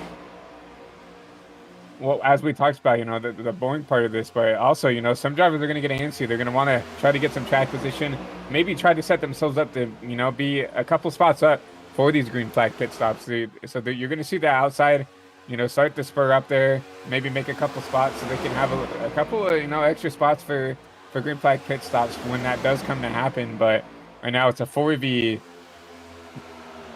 I think, right now. We're counting the numbers, 4v8 or 4v9 right now. So now the outside's starting to die once again, just because, I mean, the outside, the numbers aren't there to make a run right now. Yeah, as we're on lap, or sorry, we have 70 laps to go. Once again, the outside line kind of died away. Most drivers dropped down to the inside. Xander McKinney left out to dry on the outside as his the guy who's working with him, Zachary Trevino, lets him down in front of him. Still, you know, leading this race, Logan Brink has for sure led the most laps this race so far, as we've seen him up front for pretty much most of this race, with Hector behind him. As we see Connor Murphy jump to the outside, I'm not exactly sure what he's doing at the moment, what his plan was, because he has no one with him. But he's going to head to the back end of the field. So he was running fourth, but he will now run just outside the top 10. Yeah, I don't think that was a move to try to make up track position. I think maybe he just wanted to go to the back of this pack here. Maybe if he can keep the lead draft here. I know in these next gens it's super easy to lose the draft here, but it looks like he will catch back up. I don't think that was a move to try to gain track position. I think he just really didn't like where he was. So to the back he goes, and he's going to try to catch back up to that 60 machine of Peter Hopp. Yeah, as now Rodney moves up to that third position. Or sorry, he was in that third position. I mean, Gregory moves up. Or sorry, Aiden. Excuse me. Aiden moves up to that fourth position. So great job by him. That's our Toyota driver. Really our first. And I mean, we have two Toyota drivers in this field, but our first Toyota driver chose up front. The other one is Max Ford, who is in that sixth position. So fourth and sixth are Toyotas, and then it's really Chevys throughout the pack besides that one Ford of Xander McKinney. So it's very interesting. You know, we're single file. Drivers are getting ready to, you know, make pit stops pretty soon to top off on fuel. We see that second pack not really catching at the moment. If anything, they're losing. So it's not something they want. So it's definitely interesting how this is going to play out at the moment. Yeah, you have to think that Max Ford has to feel like semi-safe here because he does have a Toyota buddy kind of, you know, to work with. Aiden, unfortunately, blinking quite a bit here. I don't know if that's the best thing you want from like the only manufactured teammate here, but I think he feels like he can be safe to kind of ride where he is now. And if he does want to make moves, I feel like that 18 might go with him here. But right now, I mean, I do agree. Chevy dominant too. We have the Fords. And I feel like for anybody to do anything, we know we have the 7 Maserati that will Trevino, my apologies, that will work with McKinney. So I mean, they almost have to make these planned attacks to try to, if they do want to make up some track position, they're gonna have to plan it out here. As we saw the lap car just stay on the inside, not trying to interfere at all, as he's gonna let them by. But some of the cars towards the rear end of the field still stuck on the outside. Still Logan Brink dominating this race. You know, he's being up front, kind of led this whole run, but the one thing about leading a run is you burn fuel faster. You don't have those cars in front of you where everyone behind him has that dirty air, which helps them save fuel just a little bit more, where Logan Brink just has clean air. Yeah, that's something that Logan has to think about is like, you know, you see it in the real life Cup series where like you can physically slow the pack down if you really feel like you have to save fuel. obviously very frowned upon. You've seen the drivers of like Ryan Blaney and Kyle Busch who don't like that style of racing, but that's what you have to do there. You see the second place driver blink out of Hector, but definitely fuel something that Logan has to think about. Like all these drivers that are sitting behind him can easily go like 3/4 half throttle and easily save fuel versus him who's leading the field who kind of is forced to go full throttle. And they just passed the 54 machine of Tubala, another lap car who stayed up on the outside. We saw Zachary Trevino and Xander McKinney kind of make the move in turn 3 and 4, or sorry, 1 and 2 to the outside.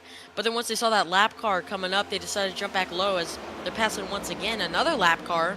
That's going to be the 10 of Brown, who we've seen take multiple big hits this entire race. Jackson Brown, that number 10 machine, not really having his race go his way.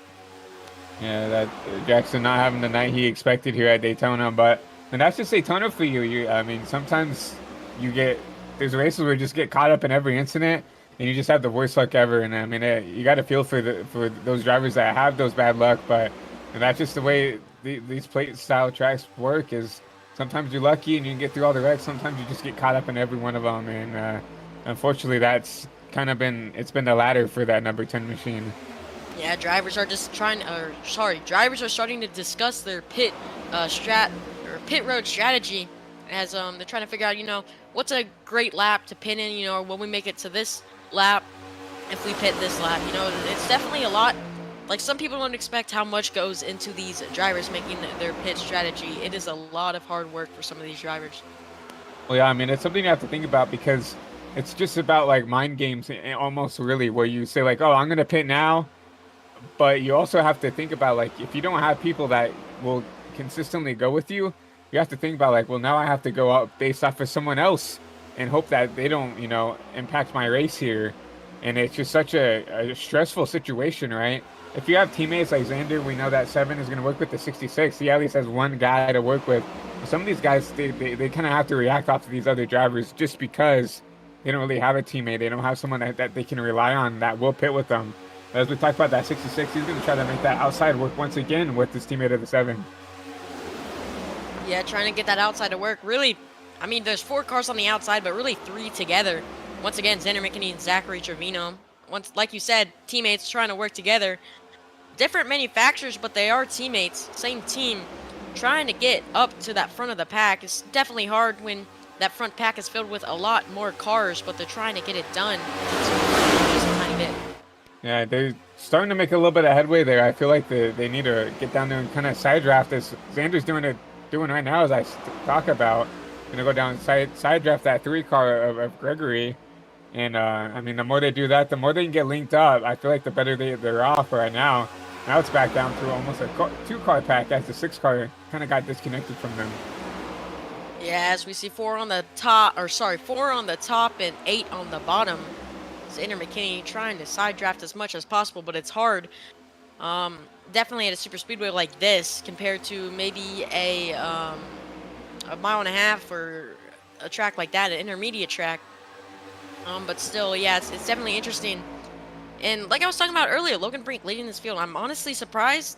Like, he's not dropped to the back to save fuel at least a little bit. He's been leading this field pretty much this entire race. Not this entire race, this entire run. But it's definitely going to affect him in the long run. Yeah, now 20 laps on the dot for everybody here. Now 21 as they cross the line. So, I mean, he's definitely going to have to pit earlier than everybody else here. I mean, this lead pack is still like gaining on that second pack that we mentioned before. So we know that he's not trying to back the pace up to save fuel here. So we know he's going 100% full throttle here. So, I mean, he definitely is going to have to think about either, giving up the lead or just maybe taking the disadvantage of pitting earlier and maybe having a teammate, if he does have one, come up and pit with him. Yeah, they're back really single file. Outside lane wasn't really working how they wanted with Xander McKinney and Zachary Trevino. So they decide to back up and just flow back to the inside. Maybe they're like, oh, well, green flag pit stops are coming up. If they pit, we don't want to be stuck on the outside because then maybe we won't be able to get down to pit road with the pack. So maybe they're thinking better of it strategy-wise. And, I think they're in a pretty good position coming up to the green flag pit stops. Yeah, now I see Logan Brink in a VC with several other drivers, such as Andy McKinney, Zach Trevino, Zachariah Carledge, and there's a bunch of people in there. So I definitely think there's a plan to maybe go off of him for this green flag pit stop because obviously he's going to have the shortest amount of fuel here, leading the field here. So looks like he might have some people he can work with for green flag pit stops. So Oh, that's as something we always with this. sorry for interrupting you, but we just had a huge hit into the outside wall. Bobby Helms, sorry, that was not Bobby Helms. That was Aiden Cabillarrubia. Huge hit into the outside wall in that 12th position now. Looks like he got loose out of turn 4. Maybe he had a bad bump. No, looks like he just got loose out of turn 4 all by himself. That was super weird. And then just lost it. Just hit the apron, set his car uneven. And that's just something you don't want to happen to you, as his race just went up in smoke, as he has a broken front right and no front bumper, as he's going to try to limp the car back down to pit road as we stay green, but that's, oh, whoa, we have a car blow up and they're wrecking. Whoa, that was really weird to see. We're still wrecking the 36. He saves it. What a save, as now they're coming down into pit road. That's one car coming down into pit road. That is Hector Colazo. Wow, so much Wow. going on in one lap. Yeah, that was I think that was the 32 of Uber Packer who lost his engine there, and you figured just riding in a line like that, you wouldn't really have an issue with that. There didn't look like a lot of damage on there. It looked like he wasn't really pushing that hard. So, I'm gonna go back and look and see what happened there. But I'm very surprised that he blew up there. Yeah, still out in front. It's really a 4-car pack for the lead now. It's Christian Zarate out in front. Or sorry, no, Logan Brink is still out in front. I'm sorry. Zarate's in second. Max Ford in third. 5-car pack now for the lead, as we see a second pack towards the end of the tri-oval, or towards the start of the tri-oval. Just trying to get back up single file. But once again, green flag pit stops, I think, are going to start either this lap or the next couple laps. So it's going to be interesting now that the field's spread out quite a few. We got a first pack, a second pack, a third pack, and so on. It's definitely going to be interesting. I mean, there's definitely, and that's a great point. I mean, there's going to have these different packs that are going to come in here and work together to get out, and it's going to be about teamwork for these green flag pit stops, who can kind of get together, put together entrance and exit the best, right? Because if you guys, the sooner you can get lined up and everything, the better you're going to be here. We're going to see that 24 continue to stay out one more lap with the top 5 here, and yeah, it's going to be interesting to see where these different packs come out. If I was that second pack right there, I would have pit that lap, one lap before these leaders, to just try to get maybe that early pit stop and maybe gain a little bit of time. But they decided to stay out.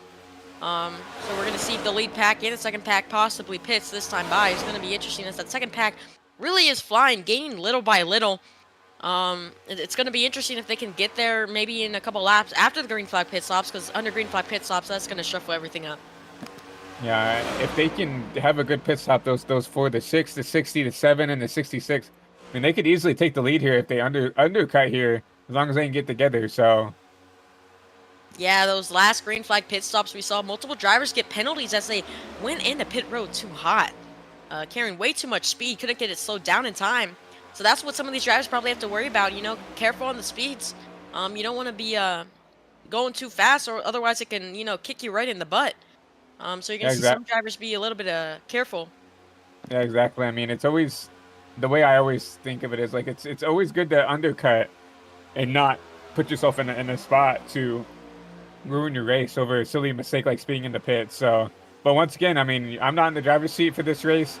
It's super easy to just overdo it just a little bit, trying to get as much, you know, time under braking or whatever to get into the pits, gain some spots or whatever. But yeah, speeding is definitely going to be something that is going to be a huge talking point when we come to these green flag pit stops, because, you know, that could shake up a whole pack. If you have the guy in the middle, you know, speeding the pits, and they're really good at helping pushing the line, and they don't have that guy, it could really destroy that little pack potentially.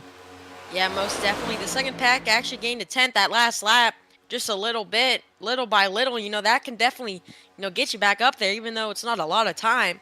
But it's definitely something that works, and you got to feel a little bit comfortable, you know, gaining a little bit of time on those leaders.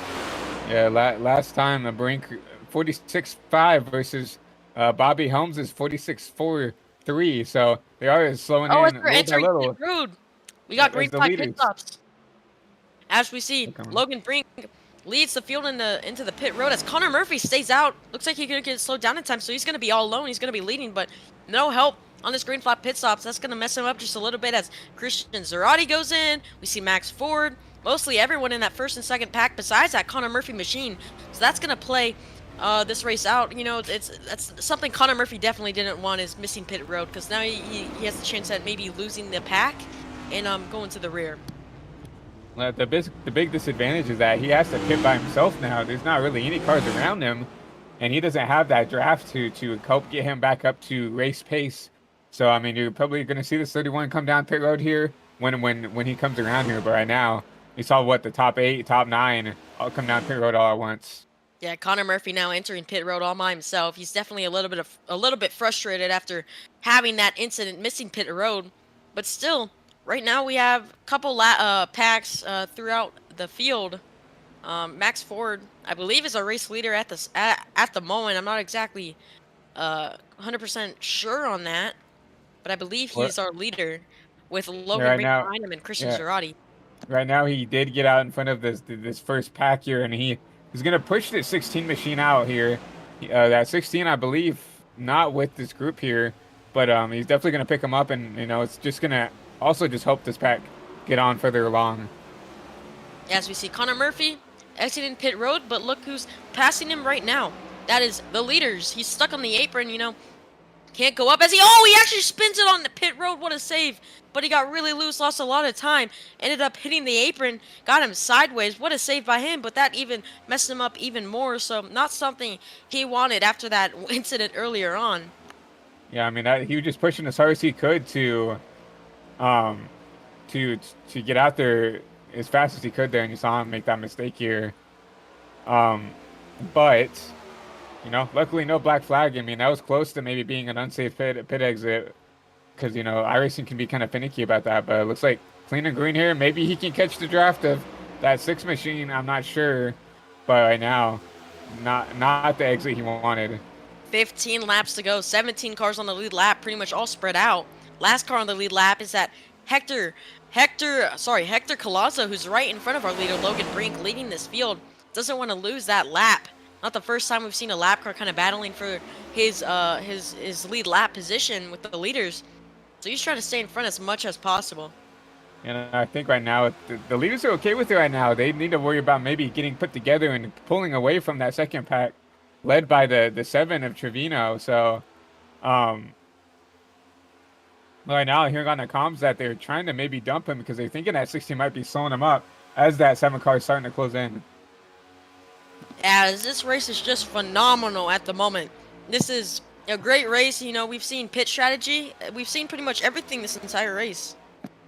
Yeah, you're going to see the Logan Brink, Zarate, Max Ford leading that 18 machine, not on the lead lap as well. You know, he's also in this pack. So now we have a lapper leading this front pack and a lapper, you know, in the back kind of training this pack. So definitely more numbers up here, but you still see the 7 machine of Zarate in that pack with the 66 of McKinney and the 3 of Gregory Robinson trying to close down this front pack. You see Hop and Bobby Helms back there, 7th and 8th, working together, trying to do everything they can. But with 2 cars, it's going to be really hard for them to get back up there towards the front. I mean, you basically have to tandem to even, you know, contend with the same pace here. And unfortunately, you can only tandem for so long, maybe 2 laps at most, without risking, you know, overheating your car and, you know, killing the car from that. So. There's still Logan Brink out here. It looks like they are catching a lap car of that 8 car of Jason Bottoms. They're going to get around him clean and green here. But he's probably going to rejoin this front pack, and that's just only going to help this front pack probably get quicker. But still that 7 car of Trevino, they I think are within draft range of the front pack.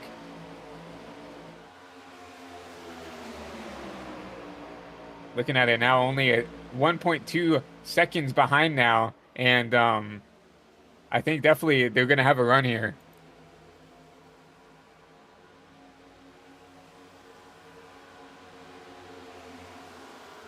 But yeah, you see that number 7 car? They have definitely caught the lead pack now. And you're going to see probably a huge run from the 7 car, the 66 and the 3. They're probably going to try to outside here. We'll see what it does. But definitely within the lead pack here, you're going to see that damaged car go to the bottom here. But now side by side here for this front pack. Let's see where the 7 goes here. It's going to elect to sit on the bottom here. Not going to try to make a move here. And they're just going to sit back here and being content right here. You're going to see them shuffle the 18 out on the top as a lap car. The 18 is going to go to the back of this pack. Now you're going to see the 8 on the apron there. That's not good. But the 8's going to drop out as well. Now they're kind of allowing these lead lap cars to get together to try to actually race each other up here. Right now, Zerati leading the field here. It looks like the 15 got around that 11 car. Max Floyd in P2, Logan Brink, and Zachary Trevino, your fast four here at Daytona. And the next pack is once again that 60 car and that 6 car of Peter Hopp and Bobby Helms. But they are almost 10 seconds behind this pack here and losing time really quickly. They're going to definitely need a caution or something to put themselves back into a spot here, or try to pick up another car or something by here. But right now, your top 6 right here, all in the big pack here, along with some other lap cars towards the end of the pack here. But once again, all single file back here for your top 7.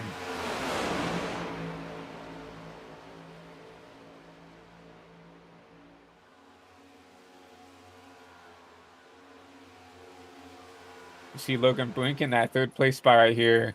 And we have that 16 that is still in there, taking that 3rd spot in line, but it's still a lap down here. They talked about getting that 16 of Hector out because they were talking about him being a little bit slower, but it looks like they were content with him being in 3rd. It looks like Logan is content, having him behind there. And if anything, maybe that 16, when it comes down to it, if that 16 continues to be in the same pack, might work with some of these lead lap cars and maybe help them out a little bit.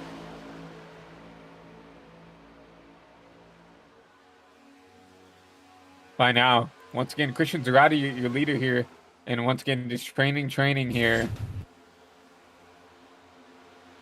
And once again, I think right now, all these drivers just trying to think, when you got the green flag pit stops underway, everything looks pretty good. There's a couple of guys that lost the front pack here, but once again, you're going to see probably some of these guys just being content, just running around here. See a lot of the front pack just kind of separated here. Maybe trying to feel safe once again, like we talked about before the last green flag pit stop. And now you see everybody just kind of content right here, and I don't blame them, right? I mean, you have the top 6 up here, just up here. If they can continue to just ride around and do stuff, the race might be between these top 6. And, obviously the less people, the better chance that these drivers have at coming back and potentially racing for a win here at Daytona. Yeah, Christian Zerati started in that front row position. He's back leading. So he has Max Ford behind him who started 8th. A lot of these drivers who are up front have started, way throughout the field in different positions. So it's interesting seeing the way they've made their way up to the field. We now have 15 cars on the lead lap, so the drivers on the lead lap are changing a little bit. But I won't be shocked if we see more of those drivers next to yellow, which I won't be shocked if we get one, race their way back onto the lead lap. Now that 16, I don't know how many laps down here. We can definitely take a look here. 1 lap down, so he is the first car lap down. So if a caution comes out, he will, get the lucky dog here. So I think that's a big reason why he's tried to stay up there within this pack. He didn't go out of his way to drop back like some of those other guys do. But you see the 11 and the 15 drop back. They talked about they were going to save some fuel here, so that's going to actually give the 16 the lead here of the pack, though. Remember, a lap down, so that will actually give Logan Brink the race lead back, and you're going to see those two try to jump in line back there to try to save some fuel. Yeah, so Hector is pretty much on the lead lap now, just has to stay in front of that Logan driver right behind him in that Chevy number 24. But talk about the guy who's in second now, Zachary Trevino, who we thought might have been out of this race under that green flag pit stop, who's way out in the back. But look at him now, running second with his teammate 2 positions behind him, or I'm saying a couple positions behind him. That's Xander McKinney. So great job there. You know, they're stacked up. I say if Zachary Trevino jumps to the outside, I think Xander's going to go right with him. Yeah, that's a great point. Is it's like having with the little amount of cars that are in this front pack, right? I mean, we have what 6, 7 cars in this lead pack that are racing for the lead here. Only having 2 of those 6 is a huge benefit here, because we know if that 7 car is going to come out, we know the 66 is going to go with them as a teammate, and that's just a huge benefit to have versus, you know, some of these guys that might not have someone that they can go to get themselves some more track position, or, you know, to jump that outside. But right now, you know, Xander, we know he's going to go with that 7, so I feel like the 7 is kind of in the best spot right now, running in that P2 spot. Yeah, that's definitely the spot you want to be in. Definitely coming to the white flag, even though that's time to come. A lot of ways to go to get to that point in this race. But that's definitely the position you want to be with a teammate that is pretty much right behind you if you make the move to the outside. No, I definitely agree. Besides that, the 7th place driver and 8th place driver, Bobby Helms and Peter Hopp, we still have another pack that's trying to form here, and that is the 30, the 29, the 38, and the 82 right now of Zachariah Cartilage at the back here, trying to, you know, form a line here. Maybe they can catch that 6th and 7th place driver. I mean, that 7th and 8th place driver. Maybe they can make it a 6-car pack here, but right now, they're continuing to lose time to this front pack. Yeah, only 6 leaders in this front pack. Multiple lap cars are in this lead pack, I should say. So all those lap cars kind of racing to try to get back on the lead lap. So, you know, the front runner for those lap cars is definitely Hector Collazo. He's in the best position right now compared to all those other drivers, but he also has to worry about the leaders possibly making a move on him, which I wouldn't say he would block that, like if they do end up making a move, but he definitely wants to stay in front as much as possible. Yeah, I feel like Hector's kind of in the best spot because right now he's, you know, staying on the lead lap, but it's also, I feel like the leaders are okay with him being there because it allows these guys to kind of save fuel off the 16 car, so it allows them to pit later versus some of these other guys that aren't in the front pack that will be forced to push as hard as they can to even have a chance to get up here. But with the 16 out front, it allows all these guys to save fuel, stay out a lot longer, and it's just a benefit to almost have, you know, this lapper up here burning up their fuel versus you. Yeah, I agree with that, Christian. As once again, single file, no one really making a move at the moment. As the 24 might be getting a little bit hot on temps, as we saw him kind of jump up high just for a second, trying to get some clean air. As he's behind that 16 machine, still kind of running a little bit higher than usual, trying to save some fuel, or not trying to save some fuel, trying to lower his temps. Because, you know, if you get your... So if you didn't know this, when you're behind a car pushing them, or even behind a car up close to the rear bumper, your temps go high because of all that dirty air you receive. So his temps go higher, you know, you don't want to blow up, which we saw earlier, a car did blow up. So he's trying to get out of line just a tiny bit to try to get as much clean air onto his nose as much as possible to cool his car down. Yeah, exactly, and that's something you have to think about. Is just like when you're riding behind this lap car, obviously you want to push him as hard as you can to continue to increase the pace of the race, but you also can't, you know, overheat your car, especially as the leader of the race. That would, you know, be something very detrimental to that 24 car. But you really see the 24 really up on that 16 versus the 7, who's trying to lag back, probably trying to save fuel here, just like everybody else here, versus the 24 who's, I feel like, is still trying to continue to, you know, push that 16 out to try to increase the pace of the race. Yeah, I agree. Still single file, you know, not really a lot of action at the moment. Just a lot of drivers trying to save fuel for this green flag pit stops, which is yet to come. So it's definitely going to be interesting strategy-wise. I've said many times earlier, a lot of drivers have screwed up entering pit road. We've seen it happen before. It could happen, so once again, drivers have to look out for that when they enter pit road. But still, we got 15 cars on the lead pack. A lot of those drivers are in separate packs. Only 6 leaders in this lead pack we are watching currently. The last car who is not in this lead pack is Peter Hopp, with Bobby Helms right behind him. So they're 14 seconds behind this lead pack.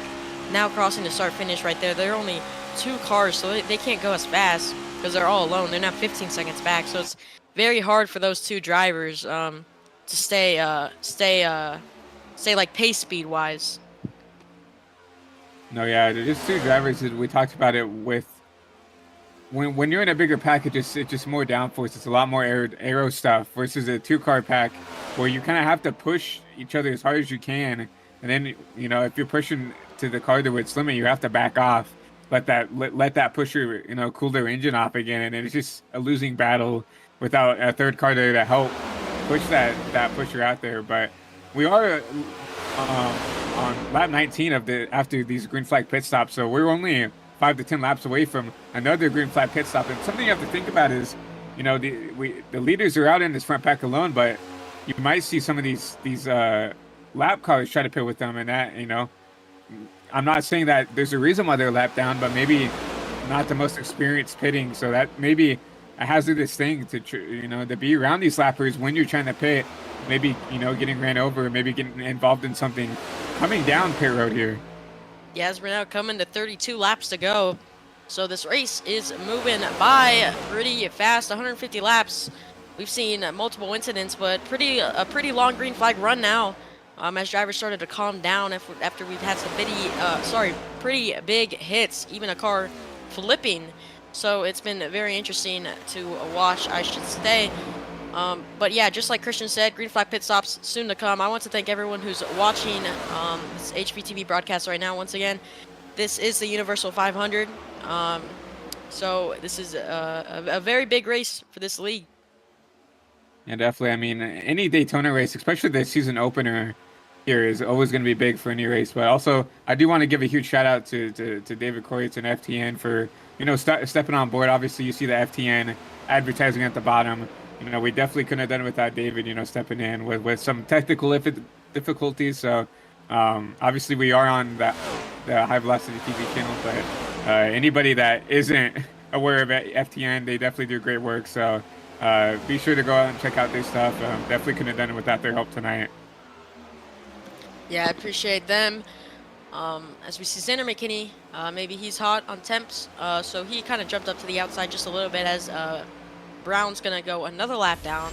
Jackson Brown, once again, we've said it earlier, not the race he really wanted. He's now going to be 7 laps down. We've seen him take some pretty big hits tonight. Made his way back up to the lead lap and got involved in another big crash once again. So, a rough night for him. Luckily, it's the first race in the season, so he's got many races to worry about. It's not over. Currently, right now, he is sitting in that 22nd position. So once again, not something he really wanted, but he is not last.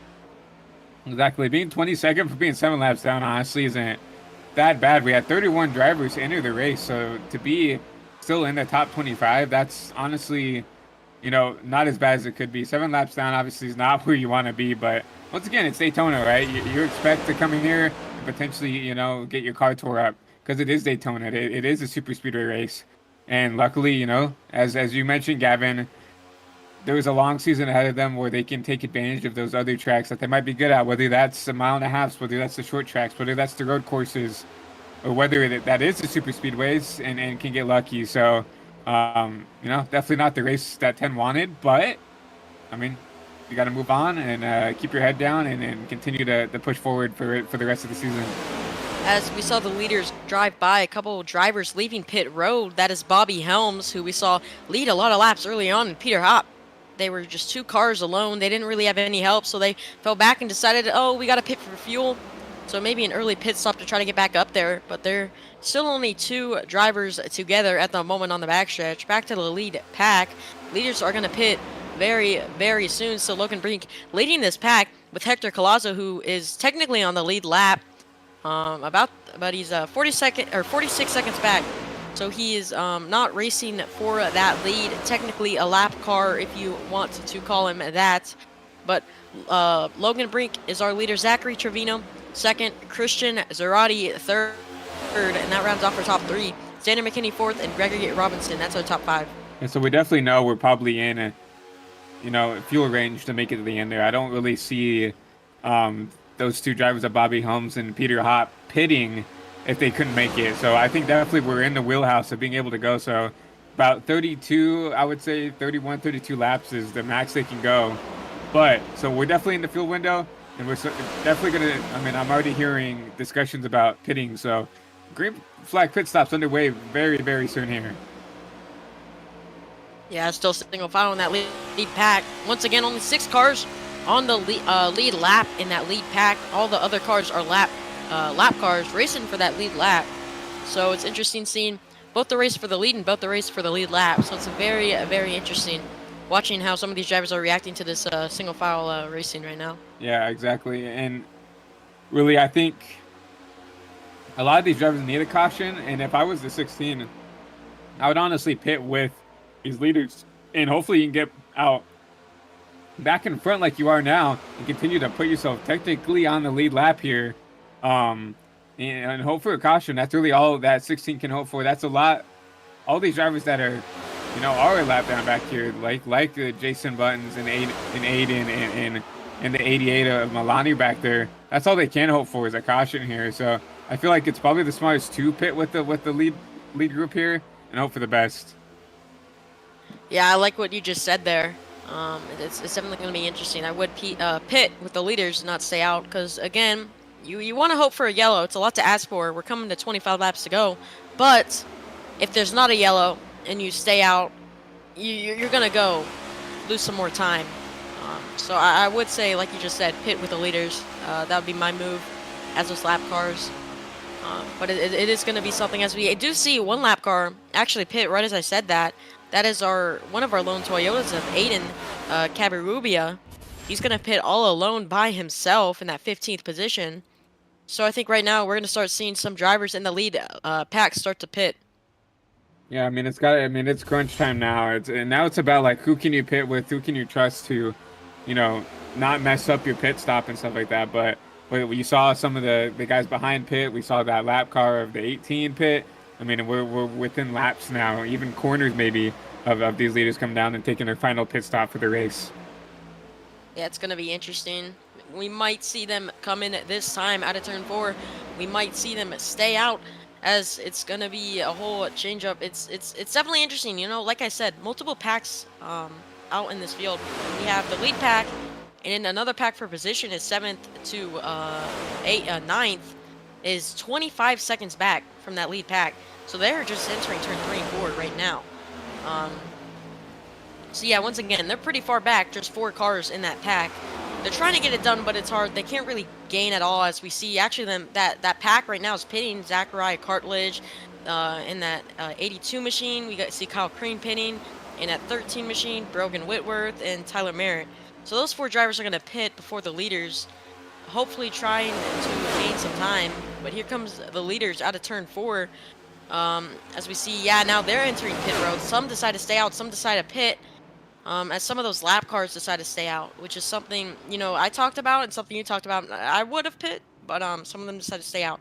As we see Logan Brink, who barely makes a maneuver to make his pit box, almost got turned.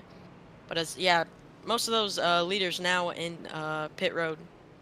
And you saw the 16 pit with them, which is something I suggested that you need to do there. And like I said, he needs a good pit stop to get out front of those leaders and continue to lead this race here, technically speaking, to give himself a chance here. But, I can definitely see those lap cars wanting to stay out of lap, hoping for a caution. Because right now, I don't know if they're going to get out of front, but they're definitely just on lap themselves. But they are going to have to come down within the next couple laps. I don't really know how much they can go longer. I mean, looks like 27, 28-ish laps on those stints. They could probably only go an extra couple laps before they have to come down. Yeah, Max Ford decided to take fuel only, no tires. Well, everyone else took tires and fuel. So he's kind of about a second and a half in front of all those drivers. They're going to catch him pretty easily, but he could be at a slight disadvantage coming to the rest of this race. No, I mean, they will catch him, and they're definitely not going to waste any time trying to get around him here. So, I mean, that's the gamble you have to take, right? You take 0 tires and hope that people do it with you, and you guys can get a gap, or Do you take tires and potentially lose the lead draft, trying to give yourself, maybe a little bit better handling? And Max decided to take fuel only, and unfortunately, he's going to get ran down very quickly here, as they're only about under a second now behind this number 11 car. As you see Finnegan Myers coming out of pit road, he is now 2 laps down. Whoa! Christian, I don't know if he was maybe watching his mirror and didn't see Max Ford, but really close incident with the Max Ford driver, so that was very, very close to being a wreck. But now Zaner McKinney is lined up behind Christian, and they're going to be too wide for this lead now with the 24 on the outside. So we now have a battle for the lead, Logan Brink and Zarate. I definitely think that Max was trying to drive out of his mirror, trying to hope that maybe that the lead back would try to push him out. I don't really know if he thought that was an option, but you definitely saw him trying to at least impede the run that those drivers had, and unfortunately almost caused a caution there. But he is going to sit back there in that third place spot. You see the 16 now, the first car lap down here. And Logan Brink back up here in the lead again. Connor Murphy now going 1 lap down as he seems on the inside, so he will now be battling Collazo for that lead lap position in that pack. So there's now 2 lappers in that lead pack out of, I believe, 7 cars. So there's 7 vehicles in total and 2 lap cars. So once again, like I said, you see the battle for the lead and battle for the lead lap all in the same pack. Yeah, you have to look back at Zachary Trevino. He still has that buddy of Xander McKinney in this pack. So I definitely think that's dangerous. I mean, you have 2 lap cars that are kind of eliminated here. I mean, obviously, you might see them try to sway the vote of who wins the race here. But having two drivers here that are teammates and that will work together at the end here is going to be huge. As you saw, Xander McKinney kind of looked high, decided to think better of it, as now they're passing Kendorian Davis, who we saw leading tons of laps early on. Not the race he wanted, as he's now going to go a lap down in that 14th position. So now it's going to be 3 cars to lap down, battling for that lead lap. So it will now move from a 7-car pack to an 8-car pack. Well, yeah, and you have to think about, I mean, that could be your caution right there, is them trying to battle for the lead lap here. And hopefully it doesn't, involve your lead lap cars right here. But, I mean, these guys are definitely going to try to battle pretty fiercely, because if that caution would ever come out, I mean, that car out front is definitely that would change the race, right? With coming to under 20 to go here at Daytona. Someone who is definitely hoping for a yellow is that 9th position car, Zachary Cartledge, who has a couple drivers behind him. Zachary Cartledge, Brogan Whitworth, and Tyler Merritt are on the lead lap, but they're 31 seconds behind. So they're in a bad position right now where they want to get up and battle for this lead, but they're too far away. They're hoping for a yellow, but it's going to be hard to get a yellow when there's only like 5 lead lap cars in this lead pack. So it's definitely going to be interesting, how this is going to play out. Well, they are pretty quickly catching those 7th and 8th of Hop and Helms here, but I still don't think that they'll have enough time. I mean, they're almost 30 seconds behind the pack here, and they're really gonna have to push hard. And I mean, this would be like the comeback story of the century, if these guys could make up 30 seconds and 18 laps here. So definitely not out of it, but definitely need something to go their way here to put themselves back in the race. Yeah, as if they even stay green to go to the last lap. I don't even know if they're good on fuel to make it to the last lap. It's going to be close, but if they do, Zachary Trevino is in that 2nd position, but he's stuck behind a lap car with Logan Brink leading. So trying to go for that battle, and if he doesn't, or going for that win, if he doesn't have help, that lap car kind of ruins everything with how this race will play out. Well, yeah, because you have to imagine that 16 will just kind of push that 24 wherever he goes, because he really doesn't have a horse in this fight, so he's not really going to go out of his way to block the top or help the top. He'll probably just sit in line and hope for the best here. So that's a great point. I mean, you have the 7 and then you have the 11 behind him that might go with him, because he's going to need a lot of help to get around that 24 with that 16 sitting in there. But yeah, I mean, we know we have Xander back there. That's going to help.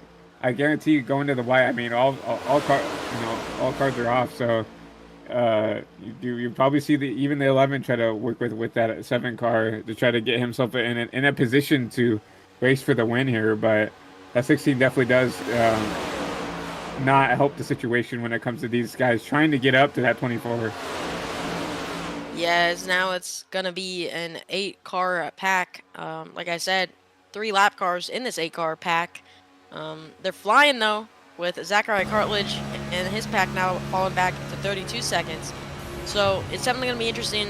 At this rate, they might even be able to lap Zachary Cartledge and Tyler Merritt and Brogan Whitworth, but it's gonna be close. Even with green flag pit stops. Yeah, I mean, you see, Zachariah running a 46.1 versus, Logan Brink's 46.4 right now, but they do have drafts, so technically that 4-car pack is a little bit quicker, but not enough to even make up spots. But we'll see once they get up to these 3 of the 88, the 60, and the 6 here, if that speed starts to taper off here. As they are now making their way past, once again, another lap car of Riley Ibanez, who is actually 73 laps down. Many laps down. As we saw, he was involved in a huge incident early on, had to get all that damage repaired after he ran out of a fast repair. So it's now going to make up of a 9-car pack for this win. 4 lap cars now, as the lap cars are just piling in to this lead pack. So yeah, these leaders, they're all going for this win, but they got to start worrying about those lap cars. Like you said, it's going to be interesting with them all bunched up together. I mean, we're getting enough lap cars now. You can almost think that there's enough lap cars that if they wanted to, they could sway the vote of who wins this race potentially. I mean, we have 4 or 5, maybe 6 lap cars now in this pack, right? That if they want to help a specific driver go up there, they can just line up and push whoever the heck they want. Obviously, I don't think that's going to be the case here. But, I mean, it's definitely going to be interesting, coming with 10 laps to go here. Yeah, it's definitely going to be interesting as, once again, the sun is set, lights are out. It's going to be a classic nighttime Daytona finish, like any Daytona race. As we do see cars start to go up to the outside, that is lap cars of Kinder and Davis trying to fight for that lead lap. Like you said, right as you were talking about it, they're trying to get up to this front of the pack to try to stay on the lead lap. But it's hard to do when you only have 2 cars. Yeah, I feel like what the smart thing that they could do is all these lap cars get in a line and that they could all pass them the hard way, but it seems like that's not kind of what everybody is communicating to. And I feel like if they work hard enough, they could probably get around the leaders here and get back on the lead lap, hope for a caution to come out, and then be on the lead lap instead of having to fight for the lucky dog. They could maybe team up and pass them the hard way. Well, if we do end up getting the yellow, they will stay out to pass the pace car, because I guarantee all the other leaders are going to pit just to top off on fuel and maybe take tires. So it's going to be interesting with how this is going to work out. But talk about the second pack. That is now built up of, I believe, 4 cars, 5 cars. That is Zachary Cartledge, Tyler Merritt, Bobby Helms, Peter Hope, and Brogan Whitworth. So 5 cars. They are currently faster than the lead pack, but it just won't be enough time as they are 30 seconds back. Yeah, there's actually quite a bit of cars back here. I mean, almost as much as that lead pack has now. It's basically some of the lappers that didn't get connected to the front pack kind of got drawn back here, and now there's 2, 4, 6, 8, 10 cars back here trying to catch these leaders. Yeah, I believe 5 of those, again, are leaders, so, or I should say guys on the lead lap. So they are kind of battling more than this front pack. Which will slow them down a little bit, as they actually did lose a second that lap with the battling that we saw. So yeah, they're too wide all around the pack. You'd figure that they kind of have a motive that they need to catch the leaders here. So I'm very surprised seeing these guys side by side, trying to battle here when that's not really what's going to win them the race. I mean, I would hope that they haven't given up on trying to catch the leaders with 11 to go. I mean, if you get together, you could they lost a second. They could probably gain a second if they all start to work together here, because we know those leaders aren't pushing hard to, gap the field here. They're just kind of running in line right now. Yeah, 10 laps to go here at Daytona. Still up in front, Logan Brink, second place, Zachary Trevino, third place, Max Ford. So, once again, this lead pack is filled with 9 cars, but Only 5 of them are on the lead lap. 5 of them are fighting for this win. So it is going to be interesting once again. I mean, it's gonna be interesting because I mean, Oh, as we see a yellow flag. Oh my Yellow. goodness. Oh my And that's goodness. It's a huge crash towards the back end of the field. We see Kyle Crane involved. Wow, that changes up everything. Kyle Crane, I believe, was leading that pack. I don't know if he maybe got turned. We'll have to take a look at it real quick and see exactly what happened. Looks like Kyle Crane, the 13, yeah, like I said, was leading that pack on the inside. Looks like he just went up out of the corner and looks like he got dumped by that 29 machine of Merit. That is not something you want to see this late in the race. Definitely if you're leading. Multiple drivers involved, though. Milani, we see Myers. That's a lot of drivers involved in that incident that you really don't want to be involved in that incident. Well, that's definitely not what the leaders wanted to see, but that's exactly what Hector wanted to see. As long as he didn't like make incidental contacts, trying to push here, he's gonna get that lucky dog here. And depending on what the leaders do, everybody that was a lap down here might get the wave here, depending on if these leaders decide to pit. Yeah, it's definitely gonna be interesting. You know, now it's gonna be like we see 11 cars on the lead lap, but there could be a lot more, like you said, possibly 18 if all these leaders decide to pit. That puts Connor Murphy on the lead lap, who we've seen been very aggressive. Kenner Davis, who we've seen up front. You know, a lot of these main drivers who we've seen up front throughout this race. Yeah, but once again, it takes one lead lap car to, negate any wave rounds. It doesn't have to be just a leader. It could be Trevino. It could be Max Ford. It could be Zerati, who stays out and not pit, and no one gets their laps. No one can get a wave around. The only person who is guaranteed a wave around spot is that number 16 of Hector, who raced his way up to be the lucky dog spot, and so he'll be guaranteed a spot here. But if none of these leaders come by, it's definitely going to affect the way these lap cars race. Seems like right now no one deciding to come down pit road, so I'm not sure if pit road is open right now, but right now no one deciding to pit. All right, as we're getting ready to go back green with around 5 to go, so it's going to be really interesting as a lot of these drivers are going to be very aggressive. Once again, it's going to be interesting to see like the pit strategy. Are they good on fuel or are they not? Because honestly, us as broadcasters, we have no idea. Right now, all the leaders have 16 laps since, so I think they could pretty easily make it. Depending on how many green-white checkers they have and stuff, maybe then that's when you have to start thinking of, okay, can I make it now? But right now, 16 laps, I feel like they're pretty well in the ballpark to make it on fuel here. Yes, you see the lucky dog. That is the guy who was running up with the leaders this entire time. Hector Colasso will make his way to the lead lap. That's what he wanted. That's what all that hard work played off for. I mean, Hector did what he needed to do here, so kind of rode in line and kept that car clean. He knew that, he was, sitting in that provisional kind of P2 spot on the track, obviously not on the lead lap, but he knew that it was going to be pretty hard for anybody that was a lap down with him to make a charge here. And heck of a job for him. Back on the lead lap. He will be starting from the tail end of the longest line here, but still on the lead lap, still not out of it now. Yeah, as we see teammates in the top 5, that's Zachary Trevino, who's currently in 2nd, and Xander McKinney in 5th. So we can see them kind of maybe batch up and start working together throughout this race, throughout the end of this race.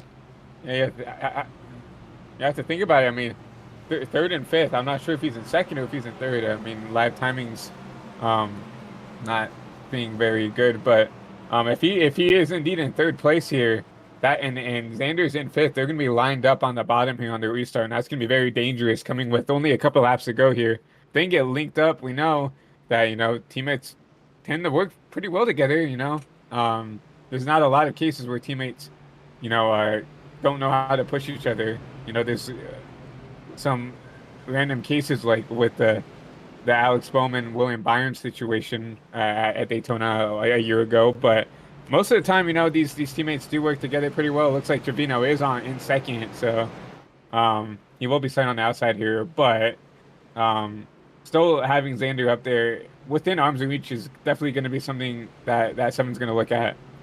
Something also I want to mention is Xander McKinney now has a manufactured teammate who's going to start behind him. That is going to be Zachariah Cartledge in 7th. So they're going to have 2 Fords starting on the inside, and they're going to have another Ford starting on the outside right near him. So it's going to be interesting how, we haven't really seen Fords all this race till the very beginning. Now, coming less than 10 to go, almost 5 to go, when we go green, they're up here in the top 10 competing for this win. So we even see the Toyota up there starting in 3rd. So it's definitely going to be interesting how all 3 manufacturers, it's basically been a Chevy race, but how all 3 manufacturers have a chance at getting this win. Yeah, it's definitely going to be interesting. And you got to think that Toyota has everything pinned against them right here, because the only other Toyota I see is that 18 of Aiden back there, which is a lab car. And he's in the mid pack there. Really no help for that number 11 Xfinity mobile machine. But, it's never over until it's over here. I mean, look at Daytona this last week with Harrison Burton. He really didn't have any manufacturer help to get him that win. He got pushed by a Chevy to the win with the 62 car. So definitely not out of it ever here at these style of tracks. Yes, it is going to be Chevy front row. So it's going to be Logan Brink on the inside versus Zachary Trevino once again on the outside. So once again, a Chevy show for this front row restart. Pace car is going to make a hard right on a pit road this time by. Possibly for the last time this race. Maybe not. We could see a green-white checkered attempt. But here we go. We're back green here at Daytona. Very great shove by that 15 machine. They get that 7 out in front here. I think that 7's going to be clear. And maybe the 15, they're going to stay up top here. They're going to grab that 6 car. No, they're not. They're going to go down low and block that 24 machine. Big block by Zachary Trevino on Christian Zarate as it's Chevy on the front, the front 2 on the inside as we see the 6 on the outside starting to make his way back up the field. That's Bobby Helms, who we thought maybe his race was over earlier on in this race. And you're getting a huge shove by that number 66 is Dana McKinney in that 3 car of Gregory Robinson trying to lead that outside. And they're doing a really good job trying to side drive, trying to get back up there. But right now, that bottom, once again, is looking to be maybe the preferred line here, going to the line here. First time Trevino has led all this race, and it's the time to come, the best time you want to lead this race. But here comes the outside with Xander McKinney pushing Bobby Helms. Yeah, going at 5-4 to go here. I mean, the pushes are still going to get more aggressive and harder and harder. I mean, this is, if you're a good pusher, this is really where you're going to shine, because you're going to have to push that guy out in front as much as you can to give yourself an opportunity to go and race for this race win. Zachary Trevino getting big pushes by Christian Zarate on the inside lane as Xander McKinney's trying his best to get that outside lane up to that front position. It's very hard when there's you see 4 cars on the outside line intact when there's, I don't even know how many on the inside, but here they come out of the corner. You see the outside lane gets a huge run with Bobby Helms trying to compete for that first place position. And then they're doing an amazing job right now, but once again, he doesn't really have a lot of help from that 3 car behind. He's going to have to start to cool that engine before the end of the race here, and I think that's what he's doing right now. He backed off here, trying to cool the engine. That's going to give the inside an advantage, but he's going to get linked back up with that 6 car in the exit of turn 2 here. Some more drivers hop up to the outside lane. That's going to help them maybe a little bit more with their speed. As Xander McKinney once again big pushes to that Bobby Helms guy, while the Zachary Trevino on the inside leading this race is getting big pushes by Christian Zarate. Yeah, the 6 car doing a very good job at trying to side drive, trying to hold that bottom line back, because they do have the advantage on the entry. But if you side draft as much as they are, you are going to impair that bottom, and you're going to see the 6 side by side with the 7 going to the line. Side by side for the lead now. First time in a while, the 6 car actually out in front, getting big pushes by the 66 machine of Xander McKinney. Xander McKinney looks low. Bobby Helms jumps down in front of him as well. Now it's the 3 leading the line. The top line with the 60 trying to get up there to help him with the number 82 third line on the outside here. But that 6 car is continuing to lead here with help from Xander McKinney. 1.5 laps ago, Zachary Trevino is that 3rd car on the inside. In front of him is Xander McKinney, his teammate, as we see a car into the outside wall behind. We're going to stay green as we still see Bobby Helms leading this race. The outside lane is trying to get it to work, but can't at the moment, coming out of turn 4. You saw a huge shove by the 63 car. Almost got him upset and almost wrecked that car. But they're going to get a huge run coming out of here. White flag to go. 1 to go here at Daytona. One more lap to go. You see Gregory Robinson in that number 3 car. We haven't really seen him all race, but here it is. The moment it really matters. Bobby Helms still leading this race on the outside with Xander McKinney pushing him. You see Xander McKinney trying to back up a run here. He has that 7 car as a teammate that might try to take advantage of the 6 car. I don't know if they're teammates or not, but you see Xander going to try to push this 6 out. And huge wreck coming to the butt stop here. Huge wreck behind. That gives Xander McKinney and Zachary Trevino teammates there together. As Bobby Helms always going to get hooked by Xander McKinney. What a save. Xander McKinney's going to have to try to make the move to the inside, looking to the outside. But here's Zachary Trevino on the outside. Bobby Helms is going to have to block as much as possible. Zachary Cartledge goes with Trevino. Helps him. Trevino to the inside. Zachary Trevino, it's going to be a photo finish. He's going to win this race as they wreck after the line. Zachary Trevino will win here at Daytona. What a race. What a finish. Bobby Helms so close. Will finish second for the Universal 500. Wow, what a finish. Christian, what did you think of that? What a move by that 7 car. I thought he really didn't have a chance here, but he got a huge shove by the 82 car, and the 6 kind of just gave the inside to him. I don't know. It looks like, to be honest, looks like the 7 just broke his ankles here. The 6 tried to block the top, and as soon as he went up, the 7 goes down, takes advantage, and photo finish. It looks like... Yeah, Zachary Trevino just got him barely at the line. 19/100ths of a second. Yeah. That 7 car got the 6. Zachary Trevino limping his car to the start finish to do another burnout as he has his front right axle is actually broken. But he's going to try to burn it down as much as he can as his car is kind of going up in smokes at the moment. But man, what a finish. Zachary Trevino gets a win. Bobby Helms second, so close. And Zachariah Cartledge rounds off with a top 3 finish. As we saw Zachariah Cartledge with the comeback, we didn't really see him up front so early on as he kind of gives a little bit of a good win hits Zachary Trevino. As Zachary Trevino is going to burn it down on the front straightaway here at Daytona. The best place you want to win at, kind of the best feeling when you win at a track just like Daytona. You know, you really get a special feeling in your chest. Wow, I just won at Daytona, one of the most famous, well-known tracks in the world. Yeah, I mean, and especially as a league, like a season opener, right? That you really put your name in. But I'm gonna be up here, and I'm gonna be someone. Especially with a piece like that, have a chance there going down the back straightaway, and look at him now sitting in victory lane, out of 3 and 4. Man, what a finish! Zachary Trevino burning it down. We're gonna pull up our race results and head to our top 3 interview. So once again, pulling up our race results. Zachary Trevino, our race winner. Second place, so close, Bobby Helms. Third place, Zachariah Cartledge with the comeback. Fourth place, Xander McKinney, teammate of Zachary Trevino. Fifth place, rounding off the top 5, Hector Colazo, who we saw get his lap back. Look at him make his way up to the top 5. Great job by him. Sixth place, Brogan Whitworth, also was a lap down. Great job by him.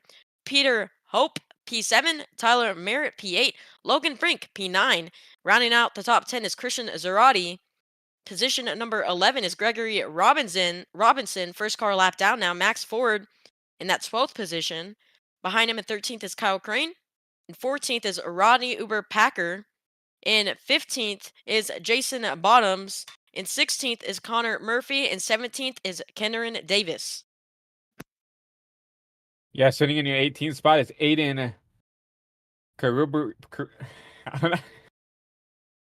It's Aiden in 18th. Yeah, Karubia. My apologies, Aiden. And 19th is going to be Finnegan Myers. 20th is going to be Kian Malani. And 21st to be Jackson Brown with David Farnan in 22nd. 23rd is going to be Chad Tubala with 20. And 24th is going to be Riley Ibanez.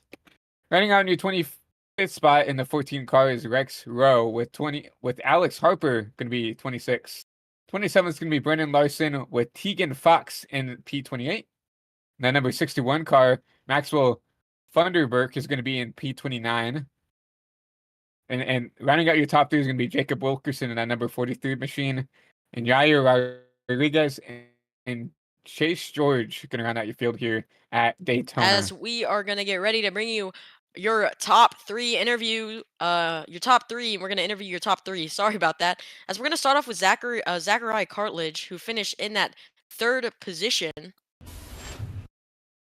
As we are gonna get him in the booth. One moment.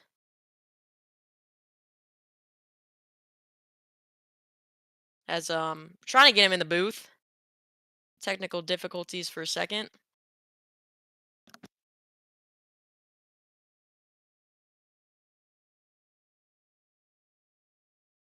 Just waiting on the race officials to get done talking to the drivers here so we can interview your top three here. But just getting ready, waiting on them to get done with the meeting, and then we will talk to your top three.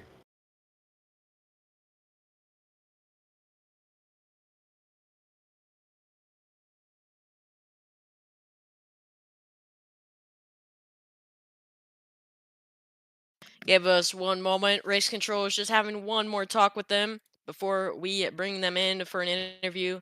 Once again, heck of a race here at Daytona. Huge props to Zachary Trevino. That was how you do it here at Daytona. It's very interesting how this race played out.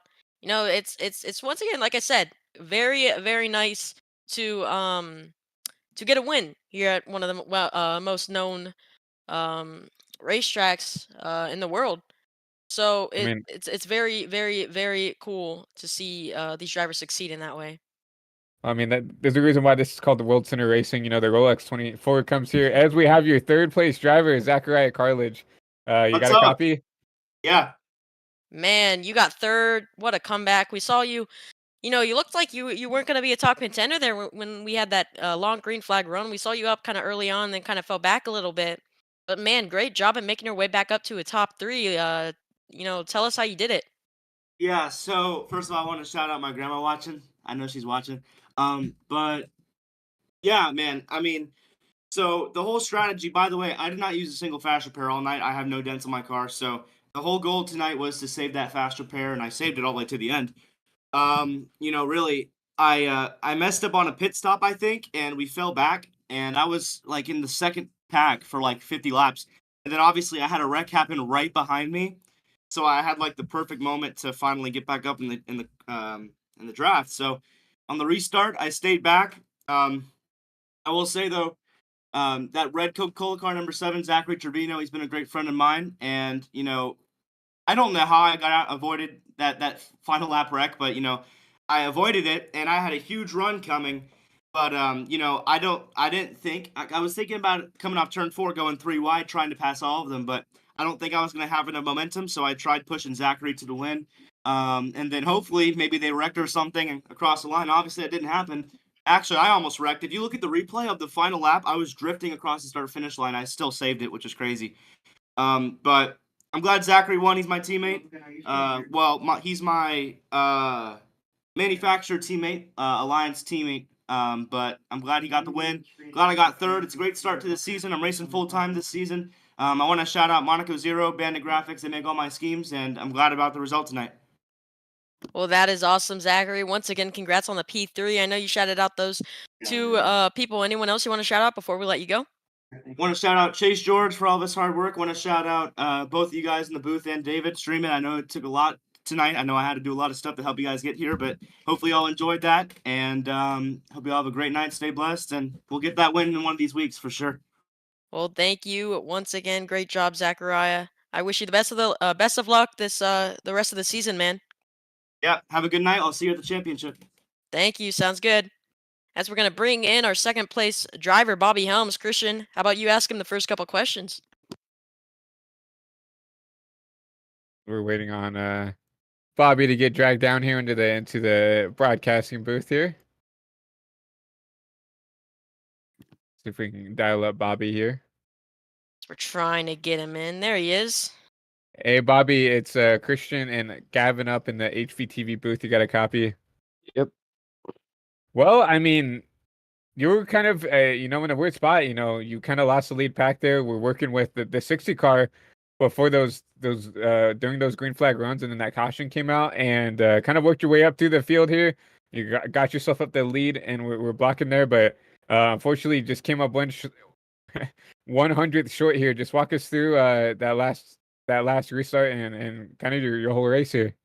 Well, didn't show up to the duels, so started in mid pack and made it up to the front. And I knew the top was way faster than what the bottom was, so I was trying to lead the train on the top, which I was able to do for a little while. And then on a restart, lost the pack. Literally was praying for a caution the entire time. Finally got one. And I knew I was going for the win because I won Cup Classic race last night. So I was like, all right, I'm going for the weekend sweep. And McKinney hit me a little bit, and for some reason I decided to go up the track to block Trevino like I didn't know what he was going to do. But it's a good start to the season. Great job, Bobby. You know, you dominated pretty much most of the race. We saw you up front most of the race. You led a lot of laps. You know, you did really good. You know, so close to getting that win, but second place, you know, is also a great start to the season. You know, you did great overall. Great job in that number 6 machine. So, you know, before we let you go, is there anyone you know you want to thank? Maybe shout out. Peter and Peter, Xander, Christian, and Trevino, because we were all working together and had a whole plan for the last restart. Well, great job once again, Bobby. You know, great job at being, you know, a runner-up here at Daytona. You know, we wish you the best luck the rest of the season, and you know, hope to see you at the end. Yep. Thank you. Well, that was our second place finisher, Bobby Helms. You know, great job by him. Ended up getting second, but now we're gonna bring up our race winner, Zachary Trevino. We're going to get him up in the booth. Here he is, Zachary Trevino. Congratulations. You won here at Daytona, man, the season opener. Yeah, that was fucking wild. That was crazy ending there. Man, well, great job, man. You know, you got it done. You know, once again, you were in the lead pack at the end with all those lap cars. It was a long green flag. We saw you with Xander, who we know you were working with. So we knew you and Xander both had a great chance at winning it, working together. And you know you got it done just barely with a photo finish. You want to tell us how you got there? Yeah, I mean, everyone in that pack at the end there, we were all working together and we are just planning out the end. I saw Xander and Bobby, they gave a bad shove mid-turn. I kept my foot in it, and Cartledge was actually working with me too, and he gave me a shove, so thank you to him too. And I just went for it, got the slingshot done. Yeah, once again, great job, man. Great way to start off the season. You know, Christian, anything you want to say? You want to ask him? Well, yeah, I mean, it's definitely was an insane run at the end of from that white flag. We saw them wrecking, and luckily you were able to get through it. And then you mentioned getting a huge run from Cartledge. I mean, did you think that the 6 would go up there and block that top and just allowed you to get to the bottom, or was it just kind of, you know, a judgment call at the end there? No, I think Bobby, I thought he was going to stay low with McKinney and they were going to, you know, finish 1-2 or something like that. And then Cartledge had a massive run. So, yeah, I didn't expect him to come up there and block. So I saw him go up and just slingshot it down. And I knew that was my win once I got that big run. Well, Man, yeah, that's awesome. it was definitely an insane, you know, move at the end there. I mean, it was definitely a great photo finish there. But before we let you go here, is anybody you want to thank, shout out, any friends or family or sponsors watching at home? I want to thank Chase George for signing me to his team this season. I want to thank all my teammates for helping me, Logan, McKinney, and then all the other people that were in that pack. Well, that's awesome, man. You know, we wish you the best of luck this season. You know, great way to start it off with a win. And yeah, once again, we wish you the best of luck this season and hope to see you at the end of the championship. Yep, thank you. Well, that was our race winner here at Daytona. Zachary Trevino once again won it for the Universal 500. So great job by them, all the drivers. once again, I want to thank David Kreutz from FTN for coming in and helping us produce tonight last minute. It was really fun being here, and I'm sure David enjoyed it too. Producing and when watching this race with us. Also, thank you, Christian Delgado, for being up at the booth as well. Very fun working with Christian, and I want to thank everyone else who ended up watching this race. I hope you guys enjoyed it. I want to thank everyone who liked the stream and subscribed. So I appreciate you guys too. Well, that is it for me. Christian, you got anything to say before we let them go? Lastly, I mean, you just have to commend what a great finish, what a great race, right? From that, I mean, they definitely didn't disappoint here at Daytona. I mean, what a historic racetrack where we get to come to and produce here. But yeah, Gavin kind of summarized it all. Thank you guys so much for coming out. If you hit that subscribe button, if you like the stream, whether you're new here or whatever, we definitely appreciate everybody coming back on. And once again, a huge shout out to FTN. Thank you so much to David Kreutz. Just got done with the league broadcast and jumped in here last second, so we definitely appreciate him. Make sure to go over and check out FTN or and all the things they do there. They definitely do a heck of a job up there. But Zachary Trevino, Bobby Helms, Zachary Cartledge, Xander McKinney, and Hector Colazo, your top 5 here. But besides that, from everybody over here in the High Velocity TV booth and the High Velocity family, we hope everybody has a great rest of your night here, and we will see you guys for another broadcast soon here. So hope everybody has a great rest of the night, and we will see you guys soon. Peace out, everybody.